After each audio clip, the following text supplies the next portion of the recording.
All right, guys, let's begin with the chapter 2, types of the companies. So, in the types of the companies, we are going to specifically check out the types of the companies, and certainly what we will be doing is we will be getting into the section, the definition, the characteristics, everything about these companies we are going to cover in this chapter. Now, the first definition that has to be covered is the definition of private company, that is 268. So already we have covered it in the basics lecture I had already given you. Even if you have not seen that video on the YouTube, no worries, I will be uploading it in the Teams app also. Further, the next one is public company, again which we have seen at stretch detail में बहुत अंदर अंदर से हमने देख लिया है. Subsidiary company, associate company, these are the four types, or the four types of companies which we have already decoded.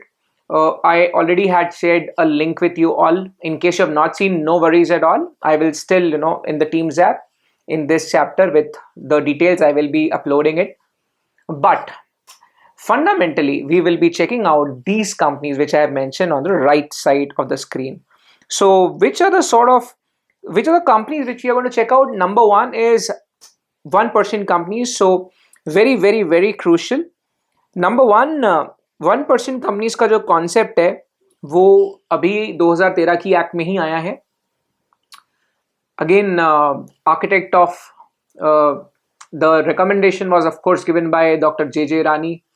I will also talk about that. So the paragraph 6 of Dr. J. Rani committee had recommended that in the Indian context, in Indian company law, no concept existed where we talked about single economic entity. तो single person economic entity का concept Hindustan में नहीं था, जबकि अच्छे developed countries में, in fact Pakistan में भी ये कॉन्सेप्ट ऑलरेडी था. तो thankfully now we have it. Further we will talk about the small companies. Again to specifically tell you, certain exemptions have been given to the small companies. We will see. I will talk about this in detail. But of course, we will be checking out the exact section, because I don't want you to be, मुझे नहीं चाहिए तुम हवा में कुछ बात सोचो, मुझे नहीं चाहिए तुम हवा ही हो जाओ. So what we'll be focusing on? We will be focusing on the sections. We will be focusing on specific concepts that has been provided for in Companies Act 2013. And if needed, I will give you a little more additional information about that. The objective is very simple. Once you are done with this session, once we are done with this particular chapter, I want a foundation to be extremely tight, extremely, the concepts have to be very airtight. वैसे भी इस chapter में से at least एक question, कभी कभी दो, कम से कम एक क्वेश्चन 5 मार्क का आता ही है. केस लॉ बनाकर वो लोग पूछते हैं, या डायरेक्ट क्वेश्चन भी कई बार पूछे जाते हैं. And thankfully we have the previous question papers of ICSI, so we will, once the chapter is over, we will also be discussing about the answers, कैसे answers लिखना है, ICSI के questions कौन से पूछे गए थे, कौन से उसके exact ICSI की guideline में answers भी दिए हुए हैं. So we will also be checking that out. Further, we will also talk about dormant companies. Now this is going to be very important, since dormant company, वैसे तो हम पूरी चीरफाड़ करेंगे इस सेक्शन की, 455, 1 2 3 4 5 455, 1 2 3 4 5 6 पूरा सेक्शन ऊपर नीचे करके हम लोग देखेंगे. गुड थिंग इज, अगर ये सेक्शन आपका यहीं टाइट हो गया तो पार्ट सी में पूरा एक चैप्टर है डोरमेंट कंपनीज के ऊपर. So very important. ना सिर्फ इस पर्टिकुलर चैप्टर का एक 5 मार्क का निश्चित क्वेश्चन पार्ट ए में आता है, बल्कि डोरमेंट कंपनी का पूरा चैप्टर है पार्ट 3 में, जो पार्ट सी है उसमें. So very very very important. Then we will be getting into the concept of foreign companies. There's an entire section, there's an entire chapter in fact, which is dedicated to the foreign companies in Companies Act 2013. So we will be focusing on the definition of foreign companies as well. And we will also see and understand why the term or the expression foreign company has been defined in the Companies Act 2013. We will see the nitty gritty of whys and hows, क्यों define किया है, क्या reason है, मकसद के साथ इसको पूरा कॉन्सेप्ट पकड़ लेंगे. और जैसे ही हमारा चैप्टर खत्म होगा, आपका 5 नंबर और कंफर्म हो जाना चाहिए. हम लोग थोड़ा स्लो जा रहे थे अभी तक के, बट जितना हम पढ़े हैं बहुत टाइट होना चाहिए, उसमें बिल्कुल ढील नहीं छोड़ सकते आप लोग. Eventually we will be checking out the definition of investment company. Actually सही बात बोलूं तो इन्वेस्टमेंट कंपनी की डेफिनेशन ना सेक्शन 186 के एक सबसेक्शन के एक क्लॉज में डिफाइन की, एक्सप्लेनेशन में डिफाइन की गई है. I will tell you where exactly it is defined. Also in Insurance Act it has been defined. So we will see the definition of exact exact meaning क्या है इसका, क्या मीनिंग समझ लेंगे, कॉन्सेप्ट समझ लेंगे, और फिर कंपनीज एक्ट में इसका कहाँ यूज होने वाला है वो समझ लेंगे। Eventually we will be talking about producer companies. Now producer companies अभी भी कंपनीज एक्ट 1956 के एक चैप्टर में ही इसके बारे में सारे नियम है, हम लोगों को सिर्फ इसका मीनिंग समझना है।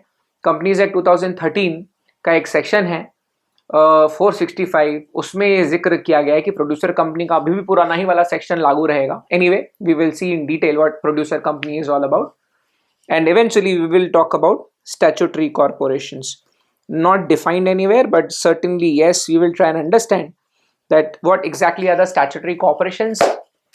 Our institute ICSI, in fact Reserve Bank of India, ICSI, ICAI for that matter, these are all statutory corporations. We will understand why these are called as statutory corporations, uh, which act in India governs it, whether there is an act which governs it or there's something else. So we will be talking about these 8 concepts. I intend to very quickly upload all the videos, because there has to be a lot of catching up, because few days we could not upload because one entire library file got corrupted. But now on, the videos will be very fast. So let's get down to business. Let's get into the concept of one person company. Aajao. All right, guys. So let's begin. Let's get started with the one-person companies. Let's get started with the concept of one-person companies. So now, before we start getting into OPC and small companies, just a small thing that I would like to tell you, though it's a little repetitive, but still I would tell you. Now, if you remember, the section which is related to the formation of company is section 3. So yes, section 3 provided for formation of the company, and in India, if you remember, अगर हिंदुस्तान में company incorporate करनी है तो India में company incorporate करने के लिए section 3 में साफ लिखा हुआ था कि या तो आप एक पब्लिक कंपनी बना सकते हैं, या तो एक प्राइवेट कंपनी बना सकते हैं, या तो एक वन पर्सन कंपनी बना सकते हैं। So this was the classification bye formation of the company. तो ये फॉर्मेशन ऑफ द कंपनी से रिलेटेड हम लोगों ने बात देखी थी। Now today let's talk about why we have the companies, like why we have the concepts like one person company, why we have the concepts like small companies for that matter, why we have concepts like this. Let's just check out. Now सबसे पहले तो मैं आपको ये बता दूं यार कि जो प्राइवेट कंपनीज हैं,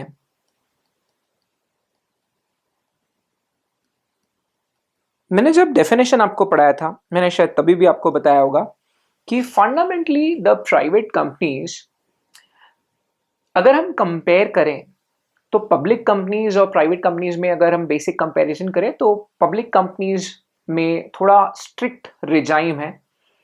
public companies are regulated a little more strictly when compared to the private companies. But अगर हम प्राइवेट कंपनीज की भी बात करें तो प्राइवेट कंपनीज कि कैपिटल पे तो कोई थ्रेशोल्ड है नहीं।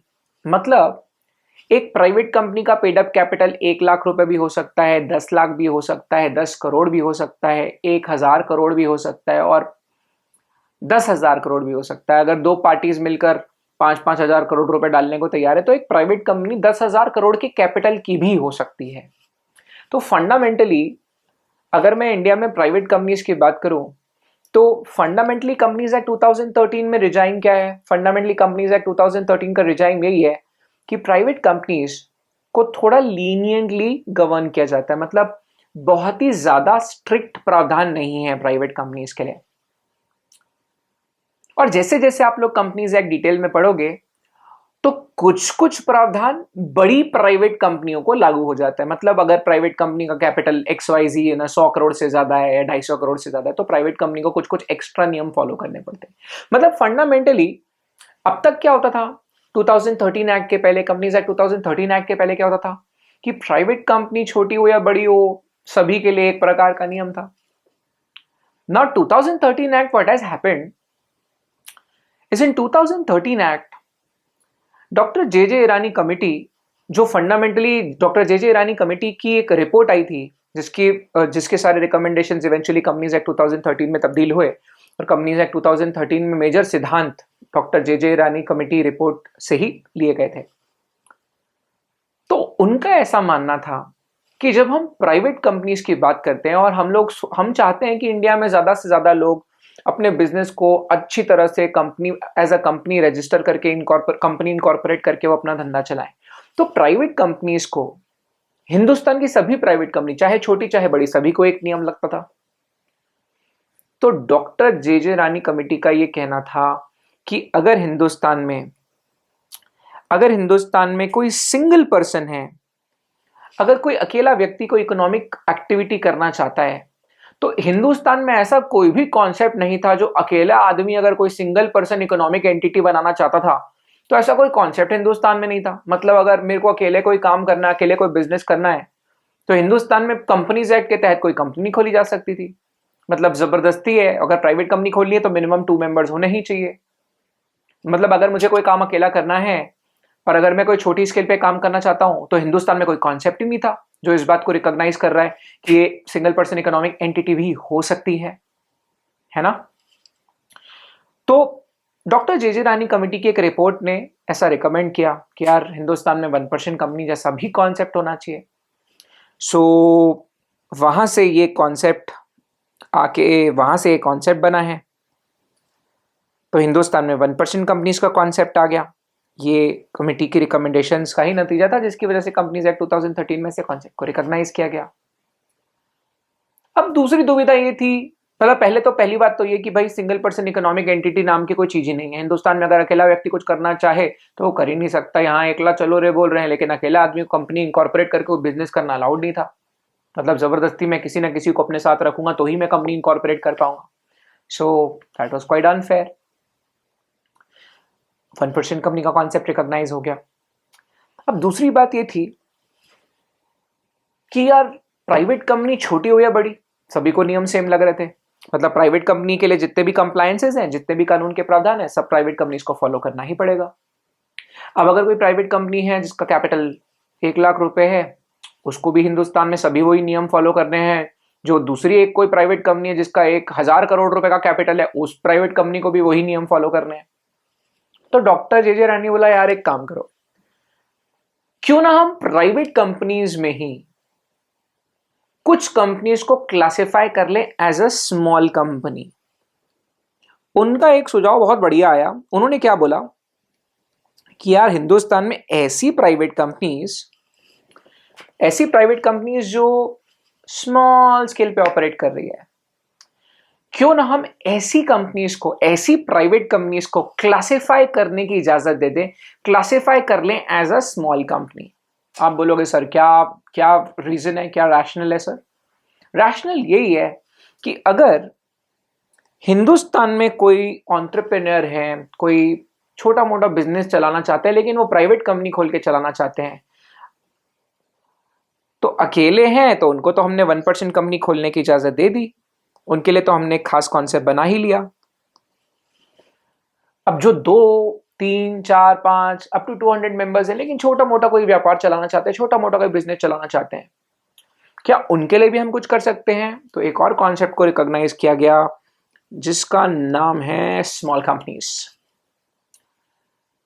अब रिकॉग्नाइज करके फायदा क्या है sir? At the end of the day what is the rational? The rational is now if अगर आपकी कंपनी प्राइवेट कंपनी है, लेकिन वो प्राइवेट कंपनी भी इस थ्रेशोल्ड में आ गई, मतलब प्राइवेट कंपनी है लेकिन वो बाय डेफिनेशन 285 की कुछ कंडीशंस ट्रिगर हो जाती हैं, और वो 1-2 कंडीशंस आपकी प्राइवेट कंपनी अगर फॉलो कर ले, अगर 1-2 कंडीशंस आपकी प्राइवेट कंपनी कंप्लाई कर लेती है, 2 ही कंडीशन है मेजर। नंबर 1 टर्नओवर का क्राइटेरिया है, दूसरा पेड अप का। मतलब आपका एक हद तक पेड अप कैपिटल है और एक हद तक ही आप लोगों का टर्नओवर है, तो हम मान लेंगे कि आप स्मॉल कंपनी है। और दोनों में ही एडवांटेज ये है, खास तौर पे स्मॉल कंपनी का एडवांटेज ये है कि यहाँ पर कंप्लायंस कम करने पड़ेंगे। तो सबसे बड़ा advantage, the biggest advantage here the golden side of being classified, or by definition अगर हम स्मॉल कंपनी हो जाते हैं, सबसे बड़ा एडवांटेज यही है कि यहाँ पर बहुत ही कम कंप्लायंस करना पड़ेगा आपको। कंपनीज एक्ट 2013 उसके रूल्स के बहुत सारे प्रावधानों से एग्जेम्पशन मिल जाएगा। सो that is what the advantage will be if your company is classified as a small company। 1% companies की भी अगर हम बात करें, पहला फायदा तो यार ये है कि अब अकेले भी कुछ कर सकते हैं, मतलब बहुत ही ज्यादा लिटरली अगर आत्मनिर्भर कोई होना चाहता है, बिल्कुल ही अकेला काम करना चाहते हो आप, आपको लगता है कि आप अकेले वन आई एम सॉरी अगर आप ये 1 मैन आर्मी हो, आप लोग खोल सकते हो 1% कंपनी। सो सबसे पहली बात तो ये कि यार अब एक सिंगल पर्सन इकोनॉमिक एंटिटी को रिकॉग्नाइज कर दिया गया है। दूसरी बात ये है कि जो कंप्लायंसेस हैं, यहाँ कंप्लायंसेस काफी कम हैं। 1% कंपनी को भी काफी सारे प्रावधानों से एग्जेम्पशन मिल गया है, बहुत सारे प्रावधानों से छूट मिल गई है। Okay, so this fundamentally is the rationale behind why we have these concepts। तो ये concepts क्यों हैं, मैंने हल्का बताने की कोशिश की। अब हम लोग पहले 1% कंपनी और उसकी पूरी रूल्स, उसकी पूरी डिटेल्स वो देखना शुरू करते हैं। फिर हम लोग स्मॉल कंपनीज और एग्जैक्ट उसकी बाय डेफिनेशन वो क्या है, क्या फायदे हैं, वो देखना शुरू कर लेते हैं। Okay, let's get started। Let's start checking out the concept of 1% companies। आ जाओ। Alright guys, so let's get started now। सबसे पहले तो हम लोग 1% कंपनीज में क्या क्या देखने वाले हैं। Number 1 is the genesis of the 1% company। So what do we mean by the genesis? When I say genesis, what I mean is ये कॉन्सेप्ट आ कहाँ से रहा है, where is the concept coming from? So first of all, what is the genesis? इस concept का genesis क्या, origin क्या है, कहाँ से आया ये concept, so that's number 1। that is what we'll be checking out at the first instance। Secondly, sir, is the 1% company this expression defined? Yes, it is। we will check out what the definition is। Eventually we will move into the provisions which are actually given in the rules। तो हम लोग देखना शुरू कर देंगे कि provisions क्या हैं 1% company से related।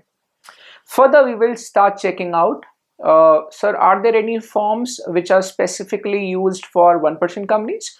So we will start checking out the forms which are related to 1% companies। So वो फॉर्म की पूरी सीरीज, कौन से फॉर्म्स आते हैं, उसका यूजेज क्या होता है, कहाँ यूज होते हैं, etcetera etcetera, that's what we will be checking out in the forms series. Eventually we will be talking about the benefits, the exemptions given to the 1% companies, the characteristics of the 1% companies, etc etc।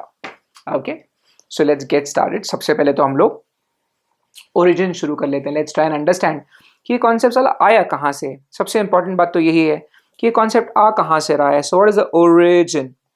यार origin मैं तुम्हारे लिए बोल रहा हूँ actually. अगर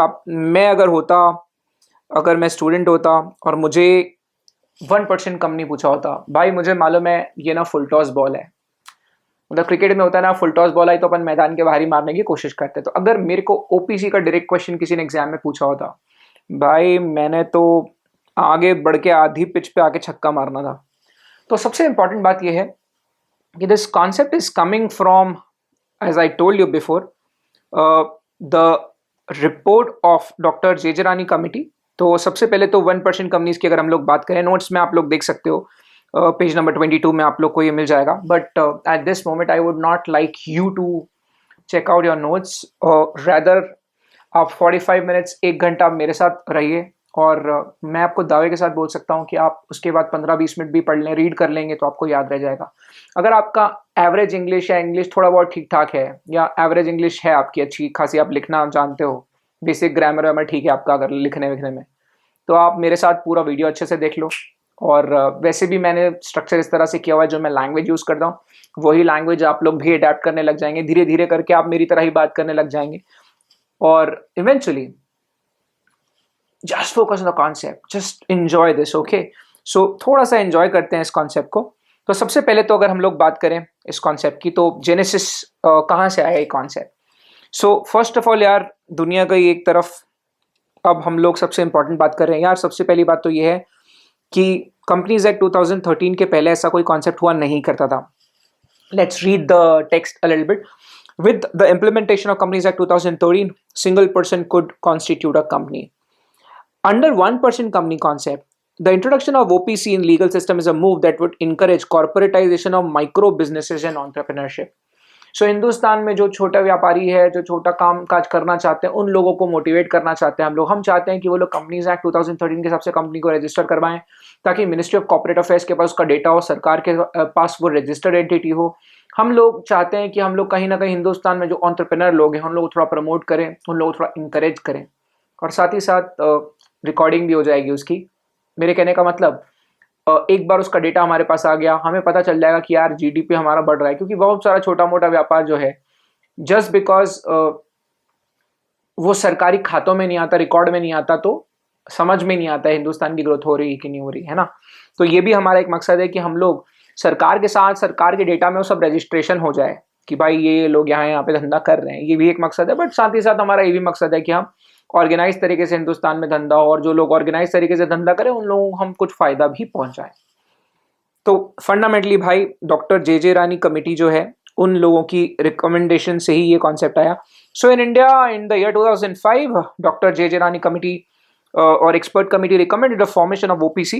It had suggested that such an entity may be provided with a simpler legal regime through exemptions, so that small entrepreneurs not compelled to devote considerable time, energy and resources on the complex legal compliances. One person company is one shareholder corporate entity where the legal and financial liability is limited to the company only. Let me just take you to the report. मैं आपको doctor J Irani committee की report का paragraph 6 read करवाना चाहता हूँ। I am sure आपने नाम तो ज़रूर सुना होगा डॉक्टर जे रानी का, नहीं सुना है तो प्लीज़ सुन लीजिए। मैं आपको बहुत क्लियरली बोलना चाहता हूँ कि आप ये नाम अगर आप सुन लेंगे तो अच्छा रहेगा। खास तौर पे अब बहुत बच्चे क्या करते हैं ना, आज जमाना जो शॉर्टकट का चल रहा है, हर किसी को शॉर्टकट लेना है। मैं आपको एक बात बताऊं, कोई भी उससे सक्सेसफुल, अगर एक बात बताओ, अगर कोई रास्ता है शॉर्टकट का तो आप हमें बता दीजिए। कोई शॉर्टकट्स कभी काम नहीं आता है, ठीक है। It's just a selling strategy कि ये चार्ट बना लो, ये कर लो, just a selling strategy. Fundamentally the concepts are not very a tight. Examination में जब 8 पेपर एक साथ आएंगे या 4 पेपर एक साथ आएंगे, उसके एक दिन पहले आप लोग जो आपको लगता है रट के चले जाओगे, ऐसा होगा नहीं। कॉन्सेप्ट को पकड़ दे, कहाँ से आया साला, ओरिजिन कहाँ से आया, उसको वहीं से पढ़ दे। कोई तो आदम होगा जिसने पहली बार इस कॉन्सेप्ट के बारे में सोचा, और कोई तो आदम होगा जिसने पहली बार इस कॉन्सेप्ट को लाया। किस मकसद से इसे कंपनीज एक्ट 2013 में लाया गया है, let's check it out. So this is a doctor J Irani committee report. So this was fundamentally a report which was submitted to the ministry of corporate affairs. इसे ही सरकार को दिया गया था। और ये जो कमिटी, आप बोलोगे ना सर आपका कॉन्सेप्ट कैसे क्लियर हुआ है, फंडामेंटली एक बात बता दूं, मैं वैसे ज्यादा शेयर नहीं करता हूं मेरा कंटेंट कहां से आ रहा है, लेकिन एक बात बताऊं, कंपनीज एक्ट 2013 में अगर आपको मास्टरी करनी है, एटलीस्ट एक बार इस कमिटी की रिपोर्ट को पढ़ लेना चाहिए। और प्रॉब्लम ये है कि बेचारा मॉड्यूल 1 का जो बच्चा है वो सीधा इसको रिपोर्ट को नहीं पढ़ सकता। एटलीस्ट थोड़ा बहुत ज्ञान होना चाहिए आपको हिंदुस्तान में क्या चल रहा है उसका।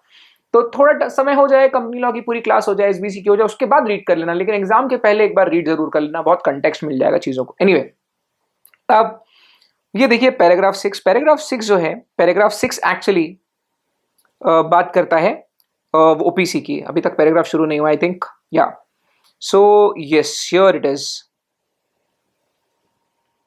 जस्ट अ मिनट, या यहां से किस्सा शुरू होता है। तो अब यहां पे पैराग्राफ 6 में उन लोगों ने जिक्र किया है, पैराग्राफ 4 में स्मॉल कंपनी का जिक्र है, और पैराग्राफ 6 में 1% कंपनी का जिक्र है।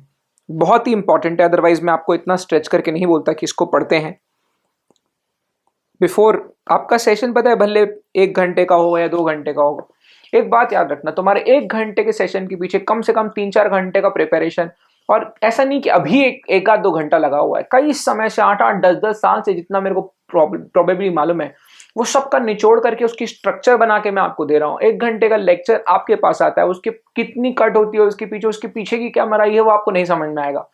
टीचिंग में सिर्फ 10% हिस्सा है वो जो आपको दिखता है, बाकी का 90% जो है वो आपको कभी दिखेगा नहीं। जो दिखता है वो भ्रम है और जो नहीं दिखता वही शक्ति है।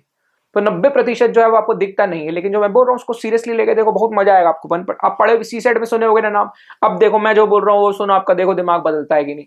और जो बच्चे बोलते हैं सर एग्जाम में आंसर कैसे लिखना, देखो भाई दम है, हिम्मत है, सही में आपको मरानी है, सही में आपको फोड़ना है, सही में रैंक लाना है। ये जो मैं भाषा का प्रयोग कर रहा हूँ वही भाषा का प्रयोग करिए, देखिए फिर क्या मजा आता है। एनीवे, आ जाइए। अब doctor J J Irani committee ने paragraph 6 of doctor J J Irani committee report में जिक्र किया 1% कंपनी का। पहली बार बोला सरकार को कि सरकार, हिंदुस्तान की सरकार को, मिनिस्ट्री ऑफ कॉर्पोरेट अफेयर्स को 1% कंपनी का कॉन्सेप्ट को रिकॉग्नाइज करना चाहिए। This is where it is coming from. तो ये ओरिजिन है। Let's read it now. Doctor J J Irani committee की रिपोर्ट में क्या रिकमेंडेशन सरकार को दी गई थी? With the increasing use of information technology, computers, emergence of service sector. देखिए भैया, फंडामेंटली भारत एक कृषि प्रधान देश था। हिंदुस्तान में 70% जो भी रेवेन्यू होती थी जीडीपी में, जो 70% कॉन्ट्रीब्यूशन आता था वो एग्रीकल्चर से आता था। आई एम सॉरी, 70% पॉपुलेशन हिंदुस्तान की जो थी वो एग्रीकल्चर में ही काम करती थी। अभी धीरे धीरे घट कर वो नंबर बहुत कम हो गया है, और विच इज गुड, क्योंकि हमें कहीं ना कहीं मालूम चल चुका है कि अब जैसे जीडीपी है, तो जीडीपी में टोटल जो हमारा जीडीपी है उसमें 60% योगदान जो है अभी सर्विस सेक्टर का आ रहा है। बहुत कम लोग को रोजगार दे पाती है सर्विस सेक्टर, लेकिन वहां से रेवेन्यू बहुत क्रिएट होता है। जीडीपी में कंट्रीब्यूशन सर्विस सेक्टर का बहुत ज्यादा है।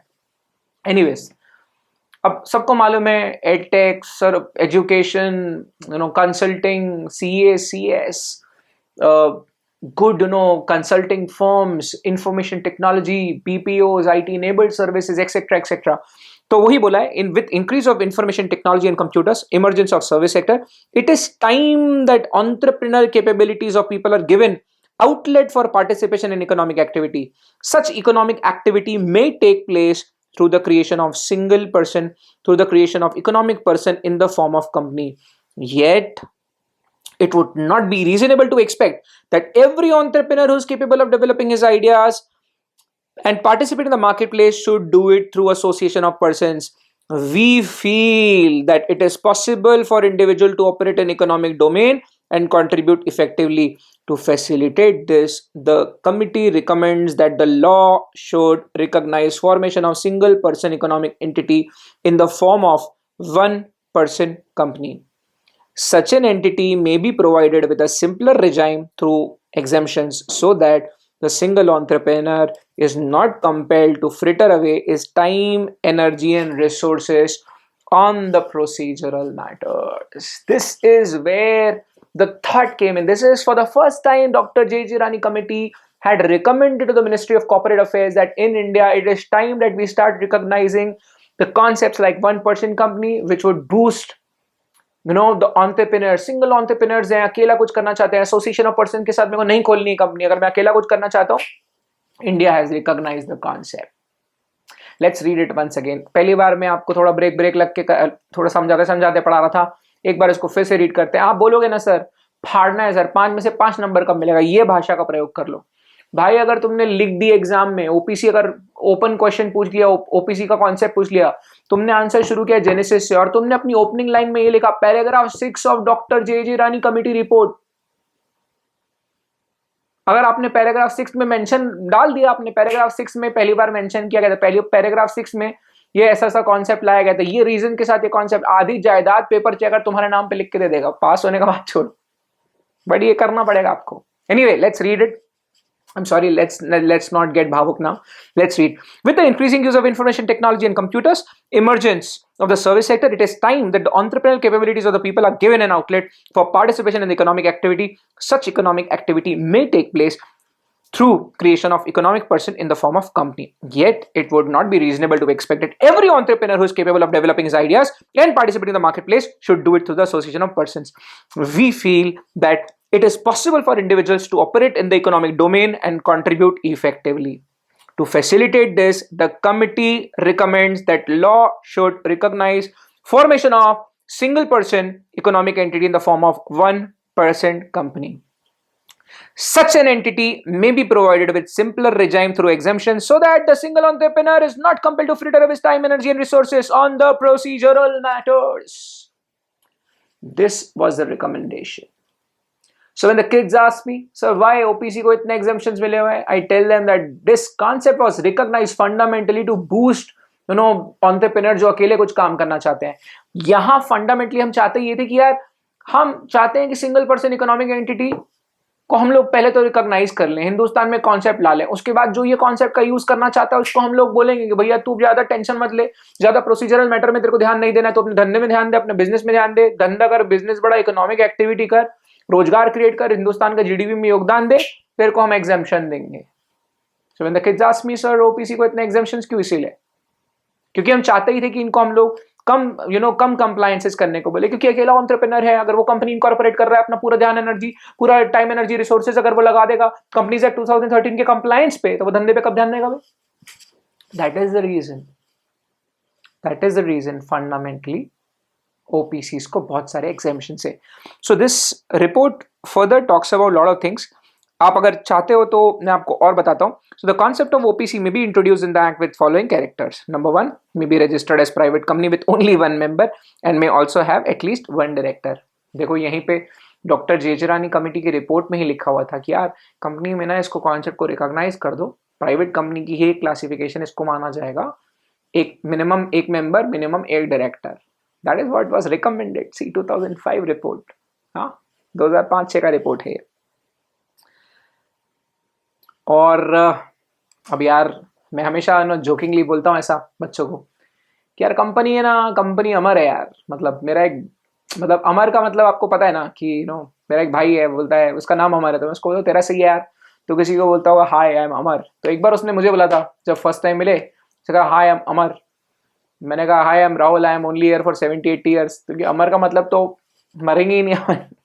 सो 1% कंपनी अगर हम बना लेते हैं और उसमें अगर होता है सिर्फ एक मेंबर, तो यार ऐसा भी प्रावधान होना चाहिए कि उसके मरने के बाद क्या होगा, है ना.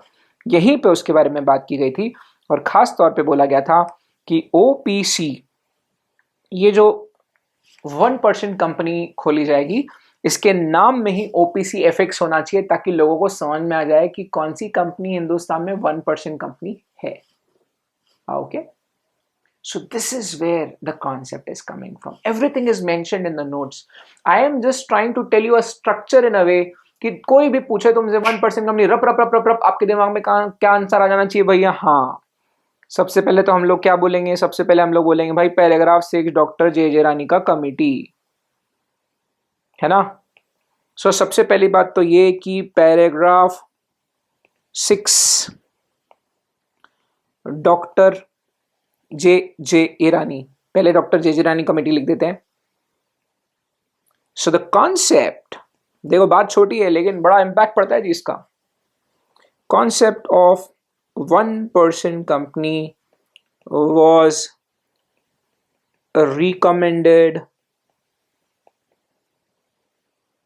By doctor J Irani committee. भाई साहब, जो कंपनीज एक्ट 2013 का जो फ्रेमवर्क है वो डॉक्टर जे ईरानी कमेटी की रिपोर्ट ने ही रिकमेंड किया था, तो वहीं से बहुत सारी चीज़ें आई हैं. तो हमें जानना ज़रूरी है कि डॉक्टर जे ईरानी कमेटी की रिपोर्ट आई थी, उसी को अडैप्ट किया गया, उसी से कानून बना है, और बहुत सारी चीज़ें वहीं जो राज हैं वहीं सारे छुपे हुए हैं. तो इसको हमने देख लिया एक बार.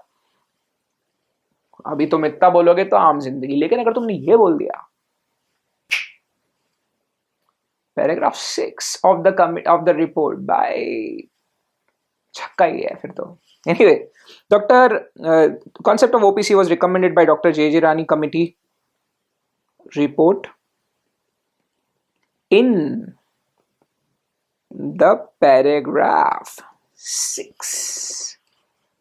भाई तुमने इतना लिख दिया ना, मजाक नहीं करो. एक नंबर तो तुमको इसके दे देगा कि भाई पैराग्राफ 6 याद है तुम्हें, है ना. अब आप बोलोगे सर पैराग्राफ 6 कैसे याद होगा. यार देखो तुम्हें होना है CS में पास, ये बात हो गई है फिक्स, तो याद कर लो. OPC के बारे में लिखा हुआ था इन द पैराग्राफ 6. अरे मतलब ऐसे फटे बना सकते हैं, इट्स नॉट जस्ट वन. आप बोलो तो 10 और बना लेंगे, इसमें क्या है. सो यार in the cricket if you want to hit a 6, remember paragraph 6. I'm sorry, I can go on and on and on, but yes, we will have to remember what exact paragraph we are talking about. तो हमें याद होना चाहिए कि paragraph 6 में इसकी बात हुई थी. अच्छा, अभी यार देख, अब जो विलायती पीना शुरू कर देता है ना, अब जैसे तुम मेरे साथ हो, तुम विलायती पियोगे, देसी दारू कैसी होती है ना, क्या क्या बात करूं मैं, थोड़ी सी पियोगे उसी टाइम चढ़ जाएगी, उसी टाइम आप मर जाओगे. विलायती कैसी होती है, उस टाइम पता नहीं चलता, धीरे धीरे धीरे धीरे धीरे आप हाई होगे. तो अब मैं समझ चुका हूं कि आप सोडा में तो हाई हो नहीं रहे हो, आपको थोड़ा और चाहिए अभी. तो आप बोलोगे सर ठीक है, can we add a little more value? Certainly you can add a little more value. आप ये भी बता सकते हो कि इंडिया में कॉन्सेप्ट को रिकॉग्नाइज किया गया, उसके पहले बहुत सारे डेवलप्ड कंट्रीज में कॉन्सेप्ट ऑलरेडी था. 2 लाइन इसके ऊपर भी हम लोग लिख सकते हैं. आ जाओ, ये तो आपके नोट्स में मैंने लिखा हुआ है, उसको रीड करते हैं एक बार. Let's just check it out. So yes, आपके नोट्स में अब आपको समझ में आ रहा होगा कि ये जो मैंने पैराग्राफ 6 डाला है कहाँ से आ रहा है. तो ज़रूर इसको पढ़िएगा, और एग्जैक्टली यही मैंने आपको दिखाया. It's just that I wanted you to see the doctor J Irani committee report. Otherwise इस पैराग्राफ का ये जो मैंने बॉक्स डाला हुआ है भाई, इसका वैल्यू नहीं समझोगे आप. तो इसको पढ़िएगा, ये लैंग्वेज अडेप्ट करोगे तो बहुत मजा आएगा. Anyway, so this concept already existed in lot of countries. So 1% companies are in existence in certain countries. In India अभी अभी रिकॉग्नाइज किया गया है, but in UK, China, USA, Australia, Singapore, Qatar, in fact Pakistan, these are some of the countries where the concept already existed. So we can also write this line that the concept of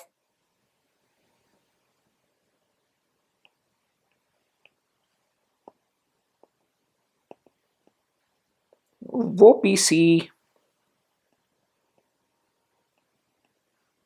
already existed in many countries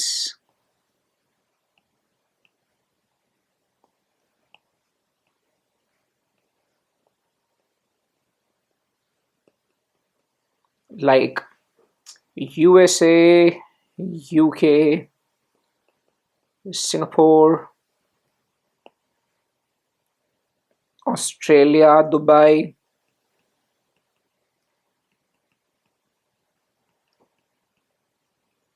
Qatar, in fact Pakistan also.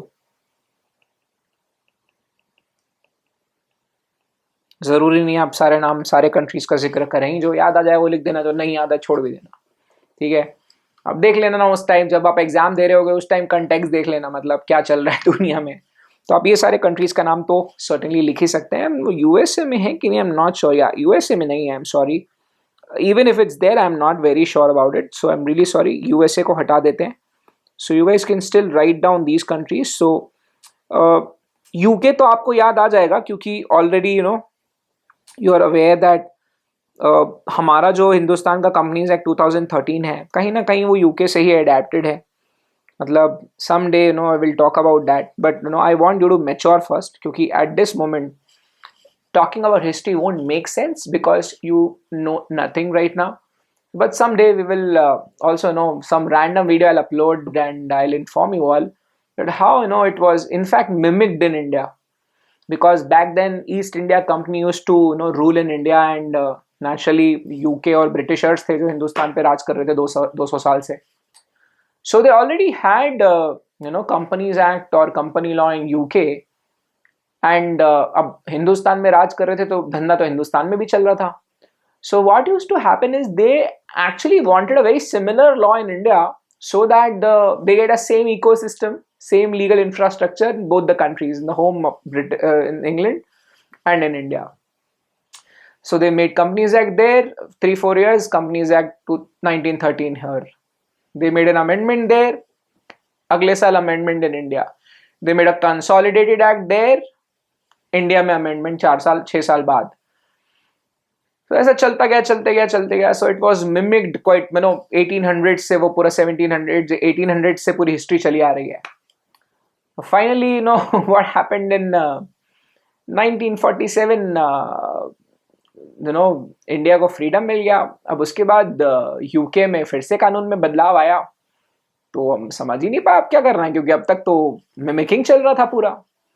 सो हिंदुस्तान में एक बाबा committee बिठाई गई थी and 1948 में I think UK में कानून बदला, हिंदुस्तान ने कमेटी बिठाई and eventually 1956 we got companies act 1956।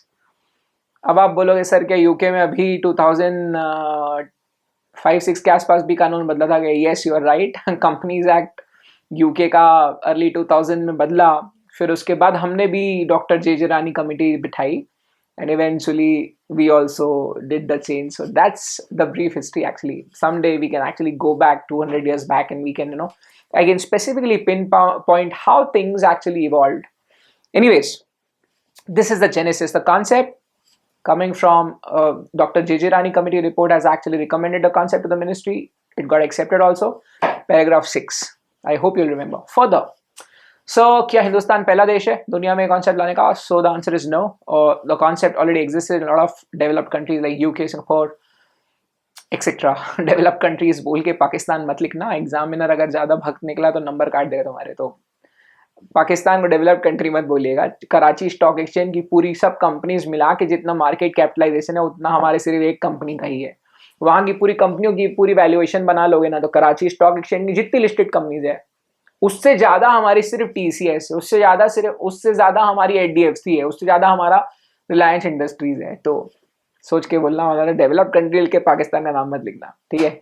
Anyway, I have no bias but considering what's happening, be sure number नहीं कटना चाहिए भाई, दुनिया के भाड़ में नंबर नहीं कटना चाहिए। Anyway, so this is the genesis. I hope you got a fair idea of how things have evolved, how the concept has come up, how things actually are and the way they are. आपने अगर पहले पढ़ा भी होगा तो I'm sure कि आपको बहुत सारी चीजें नई सीखने को मिलेगी। Now, so we are done with the genesis. Now let's go and check out the definition. So we are done with the genesis. Let's go check out the definition. मैं फटा मारूं, मुझे जज तो नहीं करोगे? So the definition is covered in 262. That's section 2 clause 62 Companies Act 2013 defines 1% companies. Class में एक बार बोला कि फटा बनाओ, इसको याद करना है, तो पता नहीं some random girl she said sir Virat Kohli का फेवरेट गाली है BC, OPC is defined section 2, section 262 defines OPC. I'll repeat again because rhyme नहीं हो रहा. So विराट कोहली का फेवरेट गाली है BC.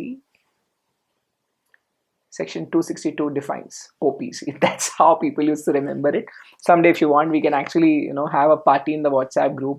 We can have a shero shairi night, and entire night we can actually just make poetries on sections. जितने sections हो गए हैं, we can do that.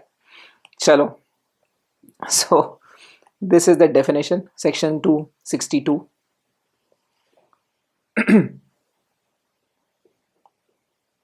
So this is where it is defined. अब हम लोग थोड़ी सी definition देख लेते हैं कि क्या एग्जैक्टली मीनिंग है 1% कंपनी का। बहुत ही सिंपल, बहुत ही सिंपलिस्टिक डेफिनेशन है, बहुत ज़्यादा इसमें कुछ है नहीं, एक सिंगल लाइन का डेफिनेशन है। सो 1% company means a company which has only one person as a member. बहुत सिंपल है, but still we will write because section note करेंगे, आंसर लिखेंगे, एक नंबर बनता है इस पे हमारा। So 1% company means a company which has only one person as a member.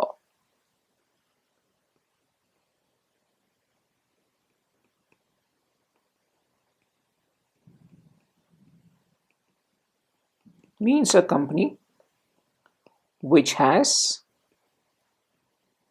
only one person as a member. So this is what the definition is. I think goes without saying that explaining and analyzing the definition would be a mere formality with you all guys. You guys are all mature. तो definition में और कुछ खास बात नहीं है। definition में सिर्फ यही बोला गया है कि ऐसी कंपनी जिसमें सिर्फ एक ही पर्सन मेंबर होगा. So that's what has been prescribed in the definition. However, to actually decode, to actually understand the concept, we will have to go and see the rules in detail. Actual में हमें देखने पड़ेंगे rules detail में. आ जाओ, let's get down to business, let's check out the rules. तो हम लोग थोड़ा सा रूल्स को अब देखना शुरू करते हैं। एंड मैं बहुत ज़्यादा नोट्स में आपको पहले नहीं लाना चाहूँगा, पहले मैं चाहता हूँ कि मैं आपको कुछ अपने तरफ से बताते जाऊँ, और इसको एंजॉय करिए, आप कॉन्सेप्ट को मज़े से पढ़िए। और मैं आपको क्या बोल रहा हूँ, once we are done with the concept, I will make sure that you bloody know everything, okay?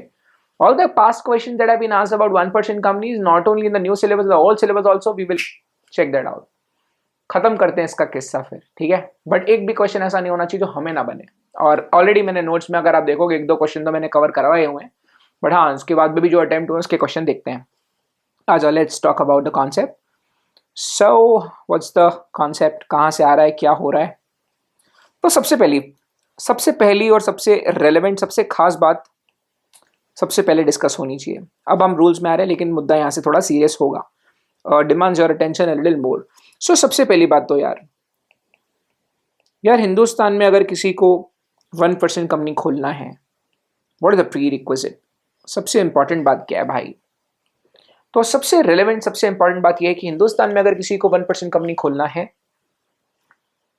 Number 1, सबसे पहले तो आपको चाहिए एटलीस्ट 1 मेंबर, कम से कम आपको चाहिए एक member. You need at least 1 member. सबसे पहले तो आपको चाहिए एक member, because it's 1% company, so you need at least 1 member.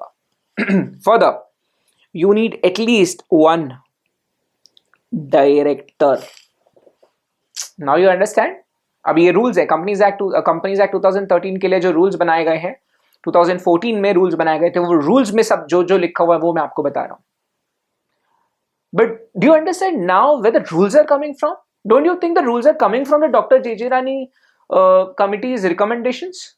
सो देखिए, आप वो रिपोर्ट का एक पैराग्राफ आपका कितना कंटेक्स्ट क्लियर कर दिया, दिमाग का पूरा दिमाग क्लियर हो जाता है अगर एक बार रिपोर्ट पढ़ लोगे तो।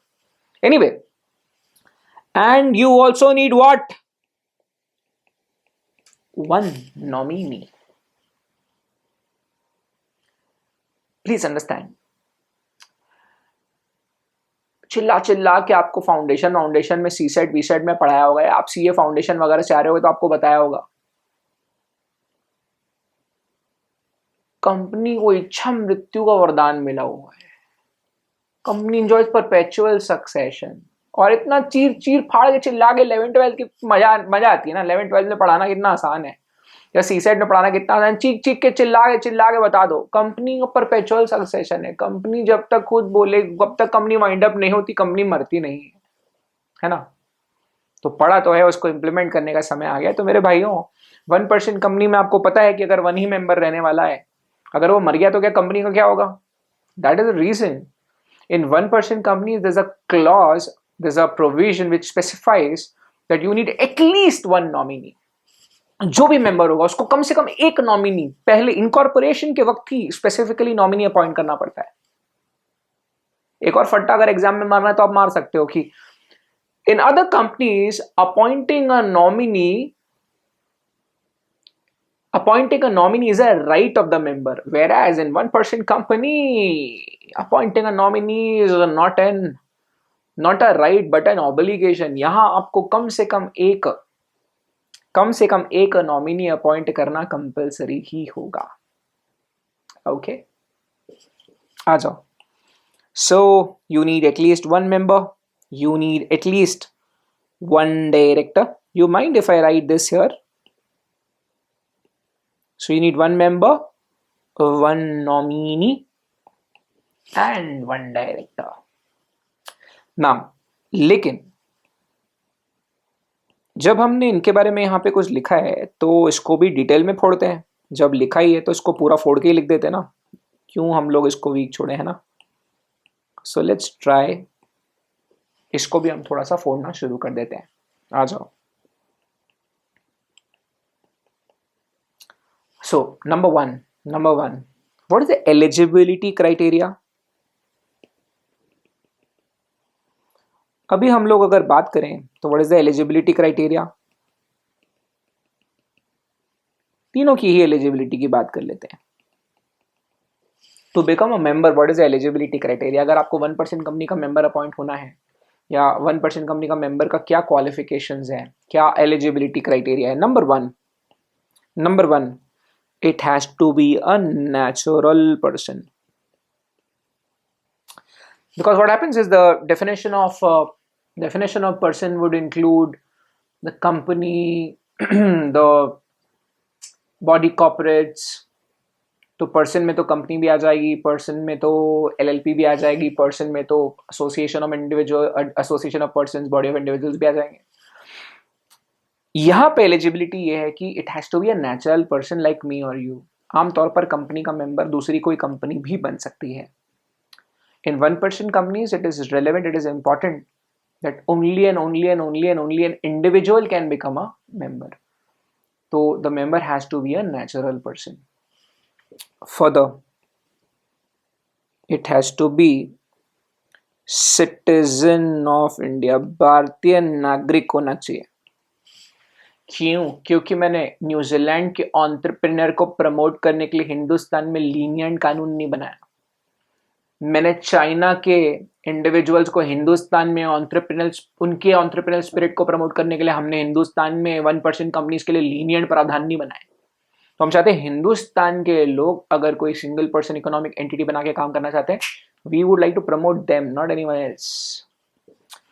सो होप यू अंडरस्टैंड।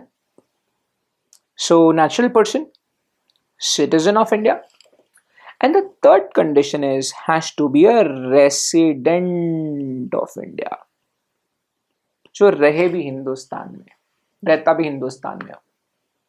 ठीक है, we will check out what is the exact meaning of resident in India also. I will take a moment and I will write down the note also, but for the time being let us try and check out the eligibility of the nominee. अभी eligibility of the nominee is absolutely different from the citizen, देखो, from the eligibility of member.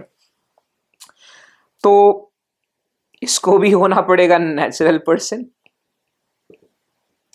Citizen of India, resident of India. तो मेरे भाइयों same ही है, exactly same है। उठा के copy भी कर सकता था, फिर से पता है क्यों लिखा, याद हो जाएगा ना पगलो। तो एग्जैक्टली सेम है, no difference at all. Further now भाई साहब, डायरेक्टर्स की जो क्वालिफिकेशंस है has been provided for in section 100 about directors, everything has been prescribed in 149, so we will see that. But यार एक बात बोलूँ क्या यार, हमेशा वैसे भी जो डायरेक्टर होता है वो नेचुरल पर्सन नहीं होता है। आपने कभी सुना है क्या मेरे कंपनी का डायरेक्टर इन्फोसिस है? पागल हो गए हो क्या? सो डायरेक्टर तो नेचुरल पर्सन ही होता है, इट इज ऑलरेडी रिकॉग्नाइज्ड। लिखने की जरूरत नहीं थी, सिर्फ क्लैरिटी के लिए लिखवा रहा हूँ। एक ही चीज और मैं आपको बताऊंगा कि it has to be resident of India. तो the only thing that I would like to mention here is 1% company के रूल्स वगैरह में नहीं लिखा हुआ है, लेकिन जब आप डायरेक्टर्स वाला चैप्टर में आओगे, जब हम लोग अभी पार्ट बी कंपनी लॉ का जनरल मैनेजमेंट खत्म करेंगे, जनरल मीटिंग्स खत्म करेंगे, जब हम डायरेक्टर्स वाला पोर्शन पढ़ेंगे, then you will study, then you will recognise and then you will understand कि यार एक रेसिडेंट डायरेक्टर हर कंपनी में होना जरूरी है। जो एक डायरेक्टर है, कम से कम एक डायरेक्टर हर कंपनी का हिंदुस्तान में रेसिडेंट होना चाहिए। So this is what the pre requisite. अगर हिंदुस्तान में आपको 1% कंपनी इनकॉर्पोरेट करनी है, these are the rules. This is something that you all must know. ये है जनरल रूल्स जो आपको पता होने चाहिए। बिल्कुल बेसिक बात है, but everybody should know this. ठीक है। Now some people who would be wondering, sir, what is the meaning of resident? तो मेरे भाइयों बोला तो सही तुमको, बिना बताए नहीं बढ़ूंगा आगे। So let's check out the meaning of resident. लिखा हुआ है नोट्स में, but still let's note this. Yeah. So the explanation very clearly provides the term resident in India means a person who has stayed in India for a period of not less than 182 days during the immediately preceding calendar year. तो बहुत साफ बात है कि जो पिछले calendar year में कम से कम 182 दिन हिंदुस्तान में रहा होगा, who has stayed in India for the period of not less than 182 days, उसको हम रेसिडेंट मानेंगे। सो रेसिडेंट इन इंडिया का मीनिंग लिख लेता हूँ, आई don't want any confusion sir. वैसे भी बहुत सिंपल कॉन्सेप्ट है, यहाँ पे बिल्कुल नंबर नहीं कटने चाहिए। कोशिश है मेरी कि मैं आपको इस तरह से लिख के दूँ कि आपको याद हो जाए, मेरे साथ साथ ही पढ़ते पढ़ते आपको चीज़ें याद हो जानी चाहिए। So let me just right it in such a way that you remember. So any person who stays in India, ठीक है, please use the words very carefully. Specific बात है, स्टेज इन इंडिया तो स्टेज इन इंडिया बोलो, ठीक है, अपने मन से मत बोल देना who is resident of India, who know has, पता नहीं वो इनकम टैक्स में भी आता है resident resident, do not mix and match. जो बोल रहा हूँ वो सुनो। Who stays in India for not less than 182 days in the previous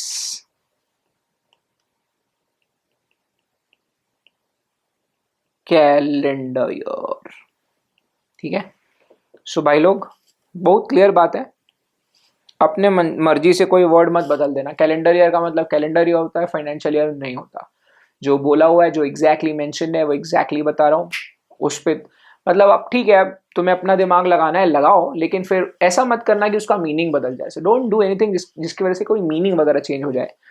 सो सबसे पहले तो ये प्री रिक्विजिट है कि भाई अगर आपको हिंदुस्तान में 1% कंपनी खोलनी है, number 1 you need 1 member, 1 nominee, 1 director. What is the eligibility criteria for the member? Number 1 has to be a natural person, citizen of India, resident of India. तो सिटीजनशिप भी हिंदुस्तान की ही चाहिए, भारतीय नागरिकता भी होनी चाहिए, और he should be resident also. तो रेसिडेंट भी चाहिए, सिटीजन भी चाहिए। सेकेंडली, नॉमिनी की भी अगर हम बात करें, सेम कंडीशन है, natural person, citizen of India, resident of India. Further 1 director, और वैसे तो उसकी एलिजिबिलिटी बताने की जरूरत नहीं थी, बट फिर भी अगर आपको चाहिए तो natural person resident in India, कम से कम at least 1 director should be resident in India. तो रेसिडेंट इन इंडिया होता है, ऑफ इंडिया नहीं होता, तो मैं लिख देता हूं।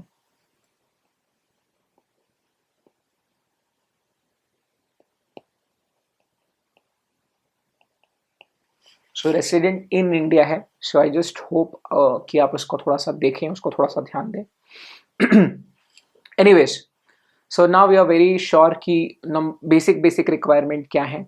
सो आई एम श्योर ये आपको कुछ कुछ समझा होगा। Let's move further. इसी के बारे में मैं थोड़ा सा आपको हल्का सा डिटेलिंग करवाता हूँ, ताकि आप लोग के मन में किसी प्रकार का कंफ्यूजन नहीं आए। नाउ, क्या कोई एक इंडिविजुअल,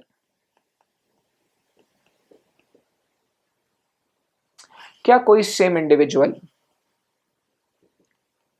साइमल्टेनियसली 2 ओपीसीज में मेंबर हो सकता है?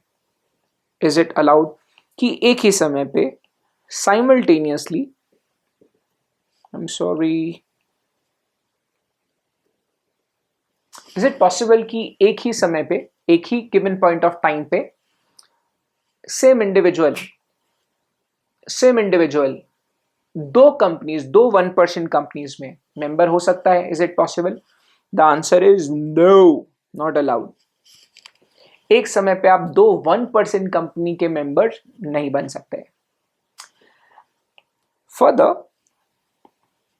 क्या कोई सेम इंडिविजुअल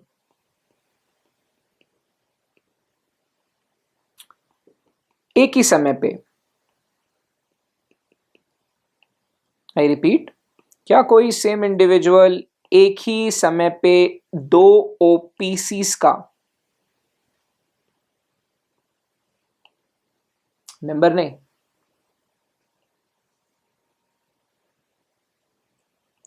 नॉमिनी बन सकता है? मेरा क्वेश्चन ध्यान से सुन लो।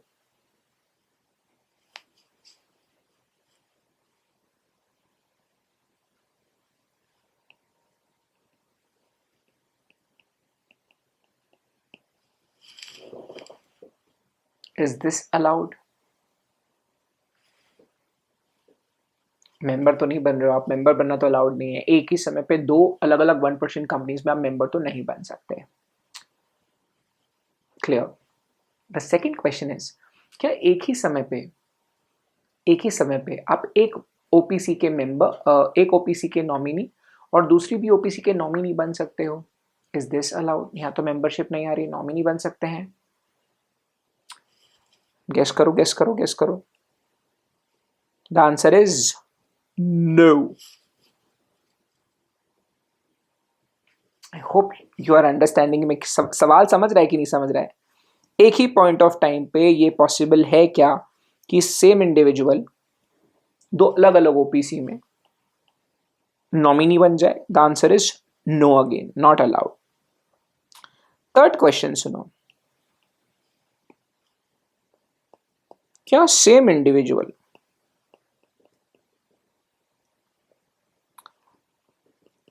सेम समय पे एक ओपीसी में मेंबर, एक ओपीसी में नॉमिनी बन सकता है क्या? ऊपर हमने क्या देखा, सेम इंडिविजुअल एक ही टाइम पे दो ओपीसी में मेंबर बन सकता है, नो। सेकेंडली हमने क्या देखा, क्या एक ही इंडिविजुअल दो अलग अलग ओपीसीज में एक ही टाइम पे नॉमिनी बन सकता है क्या? No. Now I am asking, क्या एक ही इंडिविजुअल, एक ही पर्सन दो अलग अलग ओपीसीज में, एक ओपीसी में मेंबर और दूसरी ओपीसी में नॉमिनी, वो बन सकता है क्या? गेस करो, जल्दी गेस करो। Yes no, come on come on. Guess कर लिया आपने?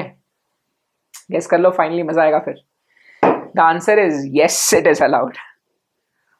Yes, this is permissible, this is allowed. This is permissible.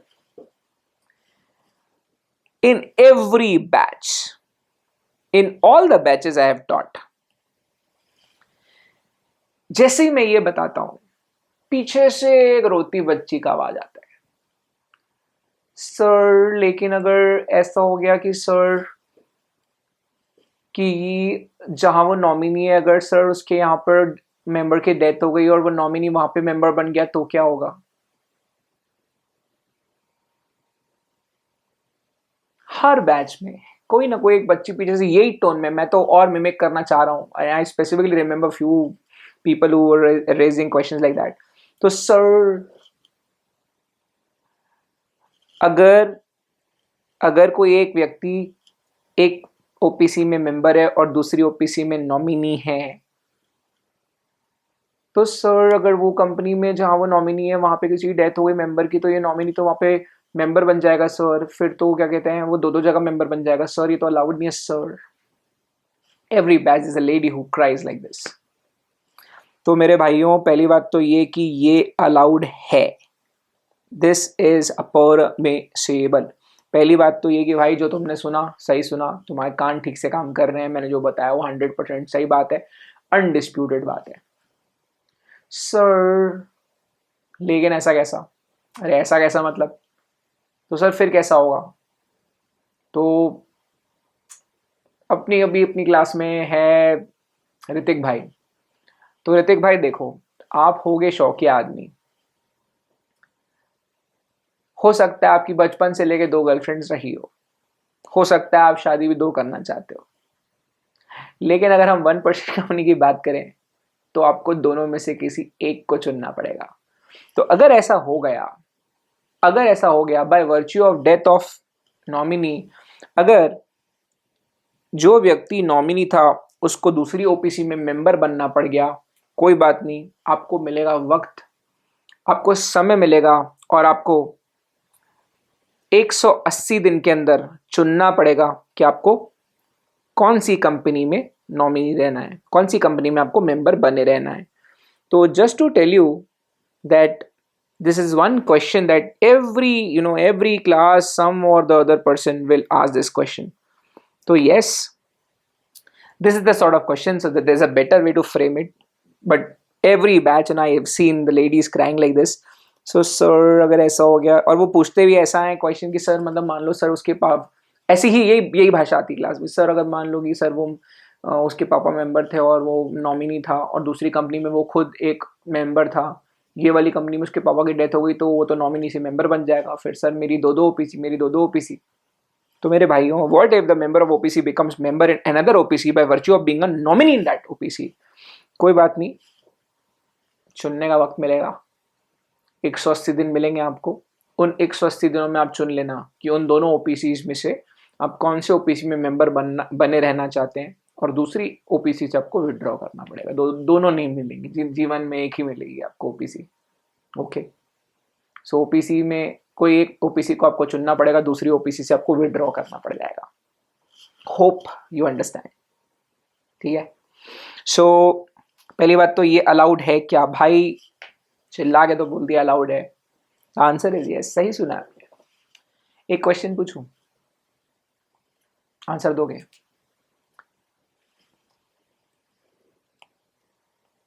सो मान लीजिए यश है, ठीक है, एक ही पॉइंट ऑफ टाइम में क्या यश एक ओपीसी में, एक पब्लिक कंपनी में और एक प्राइवेट कंपनी में, ऐसी प्राइवेट कंपनी जो ओपीसी नहीं है, स्पेसिफाई कर रहा हूं, क्या वो यहां मेंबर बन सकता है, यहां मेंबर बन सकता है, यहां मेंबर बन सकता है? Is this allowed sir? The answer is yes, this is allowed. ये मैंने इसलिए बताया क्योंकि तुम ज्यादा भावुक नहीं हो जाओगे। सर ने बोले थे एक ही ओपीसी में मेंबर बन सकते हैं, तो मैंने ये नहीं बोला कि वो दूसरी पब्लिक कंपनी का शेयर नहीं खरीद सकता, वो दूसरी किसी प्राइवेट कंपनी का शेयर नहीं खरीद सकता। मैंने सिर्फ ये बोला कि एक समय पे दो दो ओपीसी नहीं चलती। बड़ी कंपनी में हिस्सेदारी, अब मार्केट में शेयर मांगने में क्या, मेरे को स्टॉक मार्केट में शेयर खरीदना होगा तो मैं स्टॉक्स नहीं खरीदूंगा क्या, मैं इन्वेस्टमेंट्स नहीं करूंगा क्या? That is permissible, that's allowed. Sir सुनो ना सर, ये इसका इसका व्हाट्स द लॉजिक सर? हमारी आत्मा मत खंगालो सर, लॉजिक बताओ, लॉजिक। हाँ तो मेरे भाइयों, लॉजिक बहुत सिंपल है। हम चाहते हैं हिंदुस्तान का छोटा व्यापारी 1% कंपनी खोले, क्योंकि हमने छोटे व्यापारियों के लिए लीनियंट रिजाइम रखा है। हमने कानून में काफी सारे एग्जाम्पशन दिए, कानून काफी इनके लिए हमने सॉफ्ट कर दिया है। सॉफ्ट ऑन पॉकेट कंप्लायंसेस है, बहुत ज्यादा कंप्लायंस कॉस्ट ना उठाना पड़े, बहुत लीनियंट रख दिया इनके लिए हमने कानून।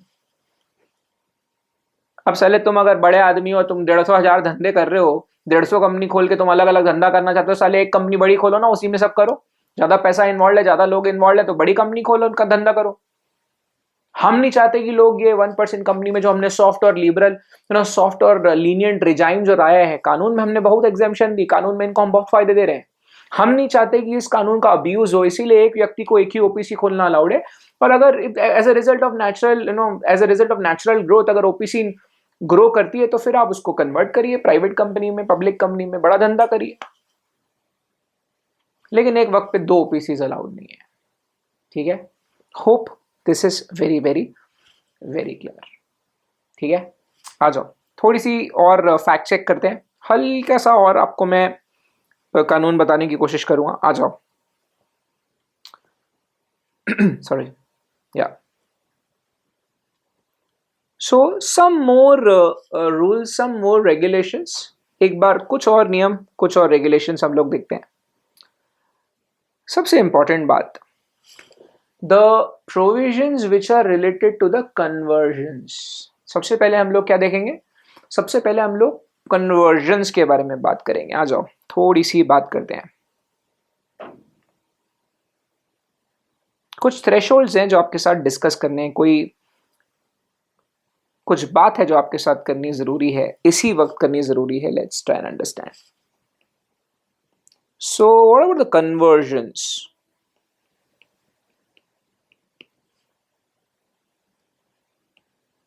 थोड़ा सा इसके बारे में बात कर लेते हैं।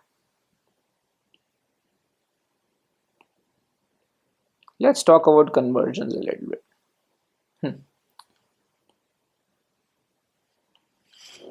तो सर, कन्वर्जन मतलब क्या है? मैं इच्छाधारी नागिन की बात कर रहा हूँ जो इंसान में कन्वर्ट हो जाएगी, या फिर तुम वो जो ट्वाइलाइट मूवी देख लेते हो, वहां पे भूखा भेड़िया आदमी होता है, इंडियन मूवी में इच्छाधारी नागिन होती है, वहां इच्छाधारी भेड़िया होता है। अब क्या, what nonsense he talking about. Conversion की बात हो रही है तो नेचुरली हम लोग बोल रहे हैं कि 1% कंपनी को प्राइवेट कंपनी में या पब्लिक कंपनी में कब बदलना पड़ जाएगा, ठीक है, या कब बदलना हो तो कब बदल सकते हैं, कोई नियम है क्या कन्वर्जन से related? That's what we are trying to check out. क्या आप क्या सोचते रहते हो? So let's talk about conversions. Fundamentally conversions दो टाइप के होते हैं. एक is mandatory, the other one is voluntary.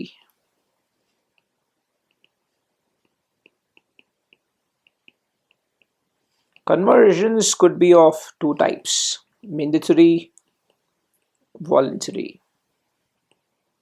तो ये कन्वर्जन्स का क्या चक्कर है, इसके बारे में थोड़ी सी हम बात करते हैं. तो एक बार मेरा एक स्टूडेंट आया, एग्जीक्यूटिव का बच्चा था, ठीक है, मतलब ग्रेजुएशन के बाद बात कर रहा होगा, 24-25 साल का. उसकी गर्लफ्रेंड भी साथ में आती थी, दोनों फर्स्ट बेंच पे सामने बैठते थे, बहुत ही क्यूट कपल. ऐसी रैंडमली कभी बात हुई होगी, क्लास खत्म होने के बाद स्टेयर्स पे हम लोग चलते चलते बात कर रहे थे. मैंने कहा भाई क्या सीन है, क्या प्लान है आगे, तुझे तो पास करना ही पड़ेगा. तो कहता है हाँ सर ऐसा वैसा ये वो. कहता है सर आप बताओ क्या करूं.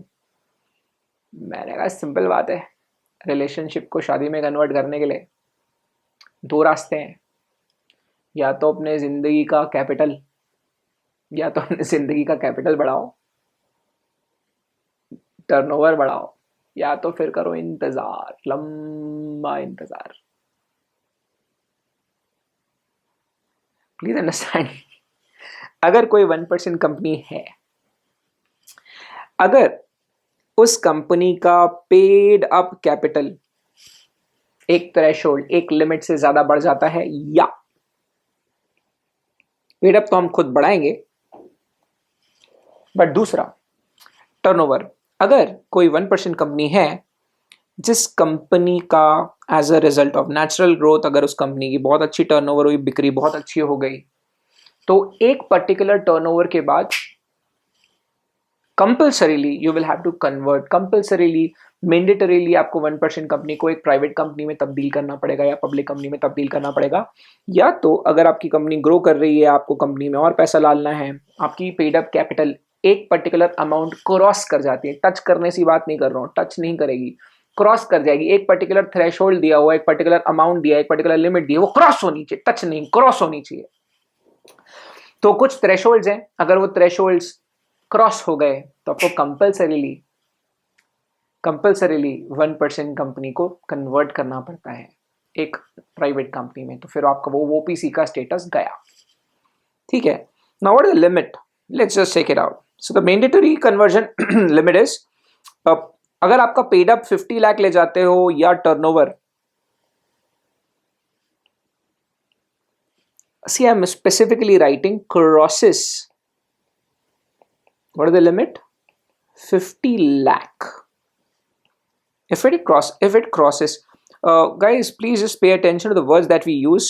अपने मर्जी से आप वर्ड लिखिए, सिली मिस्टेक करने की जगह आप क्रॉसेस वर्ड नहीं लिखोगे तो फिर नंबर कट जाएगा, फिर फेल हो जाओगे तो बोलना मत कि क्यों फेल हो रहे हैं हम. तो सिली मिस्टेक की वजह से फेल नहीं होना चाहिए. मुझे लगता है क्रिकेट में जैसे आदमी हिट विकेट हो जाता है ना, अपनी गलती से अपने ही बैट से स्टंप को टच कर दिए, वैसा मत करो. इफ इट क्रॉसेस 50 लाख, तो भाई अगर आपकी कंपनी का पेड अप कैपिटल आप इंक्रीज करते हो 50 लाख तक भी चलेगा, 50 लाख के ऊपर लेके गए तो फिर आपको कंपनी को कन्वर्ट करना पड़ेगा. या तो आपकी कंपनी का जो टर्नओवर है इट क्रॉसेस 2 CR, 2 करोड़ अगर आपका टर्नओवर क्रॉस कर गया तो आपको कंपनी को कन्वर्ट करना पड़ेगा. कंपलसरी है, ठीक है, कंपलसरी प्रावधान है कि आपको फिर कंपनी को कन्वर्ट करना ही पड़ेगा. कंपनी को आपको प्राइवेट लिमिटेड कंपनी में कन्वर्ट करना पड़ेगा. अगर आप चाहते हो तो सीधे पब्लिक लिमिटेड कंपनी भी कर सकते हो. But fundamentally yes, the answer is, अगर ये जो लिमिट्स, ये जो थ्रेशोल्ड्स मैंने आपको बताए, अगर ये क्रॉस हुए तो तब तो आपको कंपलसरी है भाई, आपको अपनी कंपनी को, आपको अपनी 1% कंपनी को कंपलसरीली कन्वर्ट करना ही पड़ेगा. So yes, important words, crosses the threshold. ये जो थ्रेशोल्ड्स हैं, ये थ्रेशोल्ड क्रॉस होना चाहिए. तो 50 लाख के ऊपर अगर आप पेड अप करते हो, या तो दोनों में से कुछ एक भी हो गया, कन्वर्जन कंपलसरी हो जाएगा. आपका टर्नओवर मतलब बिक्री मतलब सेल्स 2 करोड़ के ऊपर क्रॉस हुआ, you will have to convert. अभी टर्नओवर का ऐसा नहीं है कि एक ही साल का क्रॉस हो जाएगा तो आपको कन्वर्जन करना है, उसके लिए 3 साल का एवरेज लेना पड़ता है. Anyway, I don't want you to get confuse right now, but yes, 2 crore का, पहले तो 2 करोड़ की लिमिट याद रख लीजिए आप। और जो बच्चा बोलता है सर 2 करोड़ 1 साल का या कोई एवरेज एवरेज देखना है, तो सच बात तो यह है कि the average annual turn over during the immediately previous 3 consecutive years, तो सच बात तो यह है कि सिर्फ 1 साल का उसमें नहीं देखा जाता है, सिर्फ 1 साल का टर्नओवर या 1 साल की बिक्री नहीं देखी जाती है। कंटिन्यूस 3 सालों का एवरेज एनुअल टर्नओवर, मतलब 3 साल का एवरेज एनुअल टर्नओवर, 3 साल का एवरेज एनुअल टर्नओवर, 3 साल की जो एनुअल जो टर्नओवर हो रही है उसका एवरेज 2 करोड़ से ऊपर जाना चाहिए लगातार, कॉन्जिक्यूटिव 3 ईयर्स का, इमीडिएटली प्रीसीडिंग 3 consecutive ईयर्स। अब लगातार 3 साल तक आपका टर्नओवर 2 करोड़ 2 करोड़ 2 करोड़ के ऊपर गया, या 2 करोड़ 4 करोड़ 0, 2 करोड़ के ऊपर चले गया, मतलब 2 करोड़ 4 करोड़ और 1 रुपए भी हो गया, तो 2 करोड़ के ऊपर का एवरेज निकल जाएगा, है ना। सो सच बात तो यह है कि ये वन टाइम नहीं होता है टर्नओवर जो है। आई डोंट वांट कि यार मैं ऊपर ऊपर से कोई भी बात करूं, मैं लिख देता हूं specifically. So the average annual turnover of 3 consecutive immediately preceding, I'm sorry, yeah, immediately previous 3 consecutive years।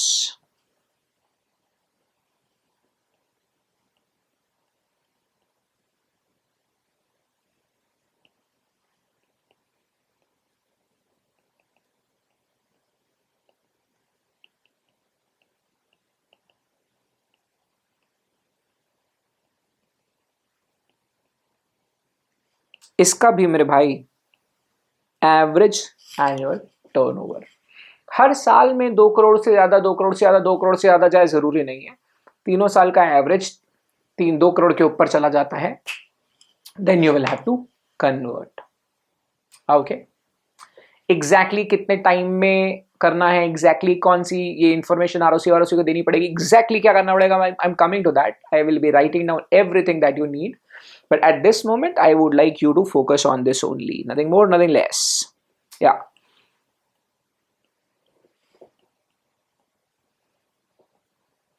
अब वॉलंटरी की बात करते हैं। मैंने आपको क्या बोला, मेरे क्लास के एक बच्चे ने पूछा था सर मेरी गर्लफ्रेंड शादी के लिए कब मानेगी, तो मैंने सिंपल आंसर दिया था, मैंने कहा था भाई या तो जिंदगी का टर्नओवर और पेड़ बड़ा, या इंतजार, लंबा इंतजार। तो सेम है यहाँ पे भी, अगर आपको, अगर आपने कहा पगले पहले तो नंबर 1 तुमने खुद 1% कंपनी खोली है, अभी खोलने के बाद तुमको उसको कन्वर्ट करना है, तो तुम्हारा या तो लिमिट बढ़ना चाहिए, नेचुरल ग्रोथ होनी चाहिए कंपनी की, या तो फिर रुक जाओ। सो आपको एटलीस्ट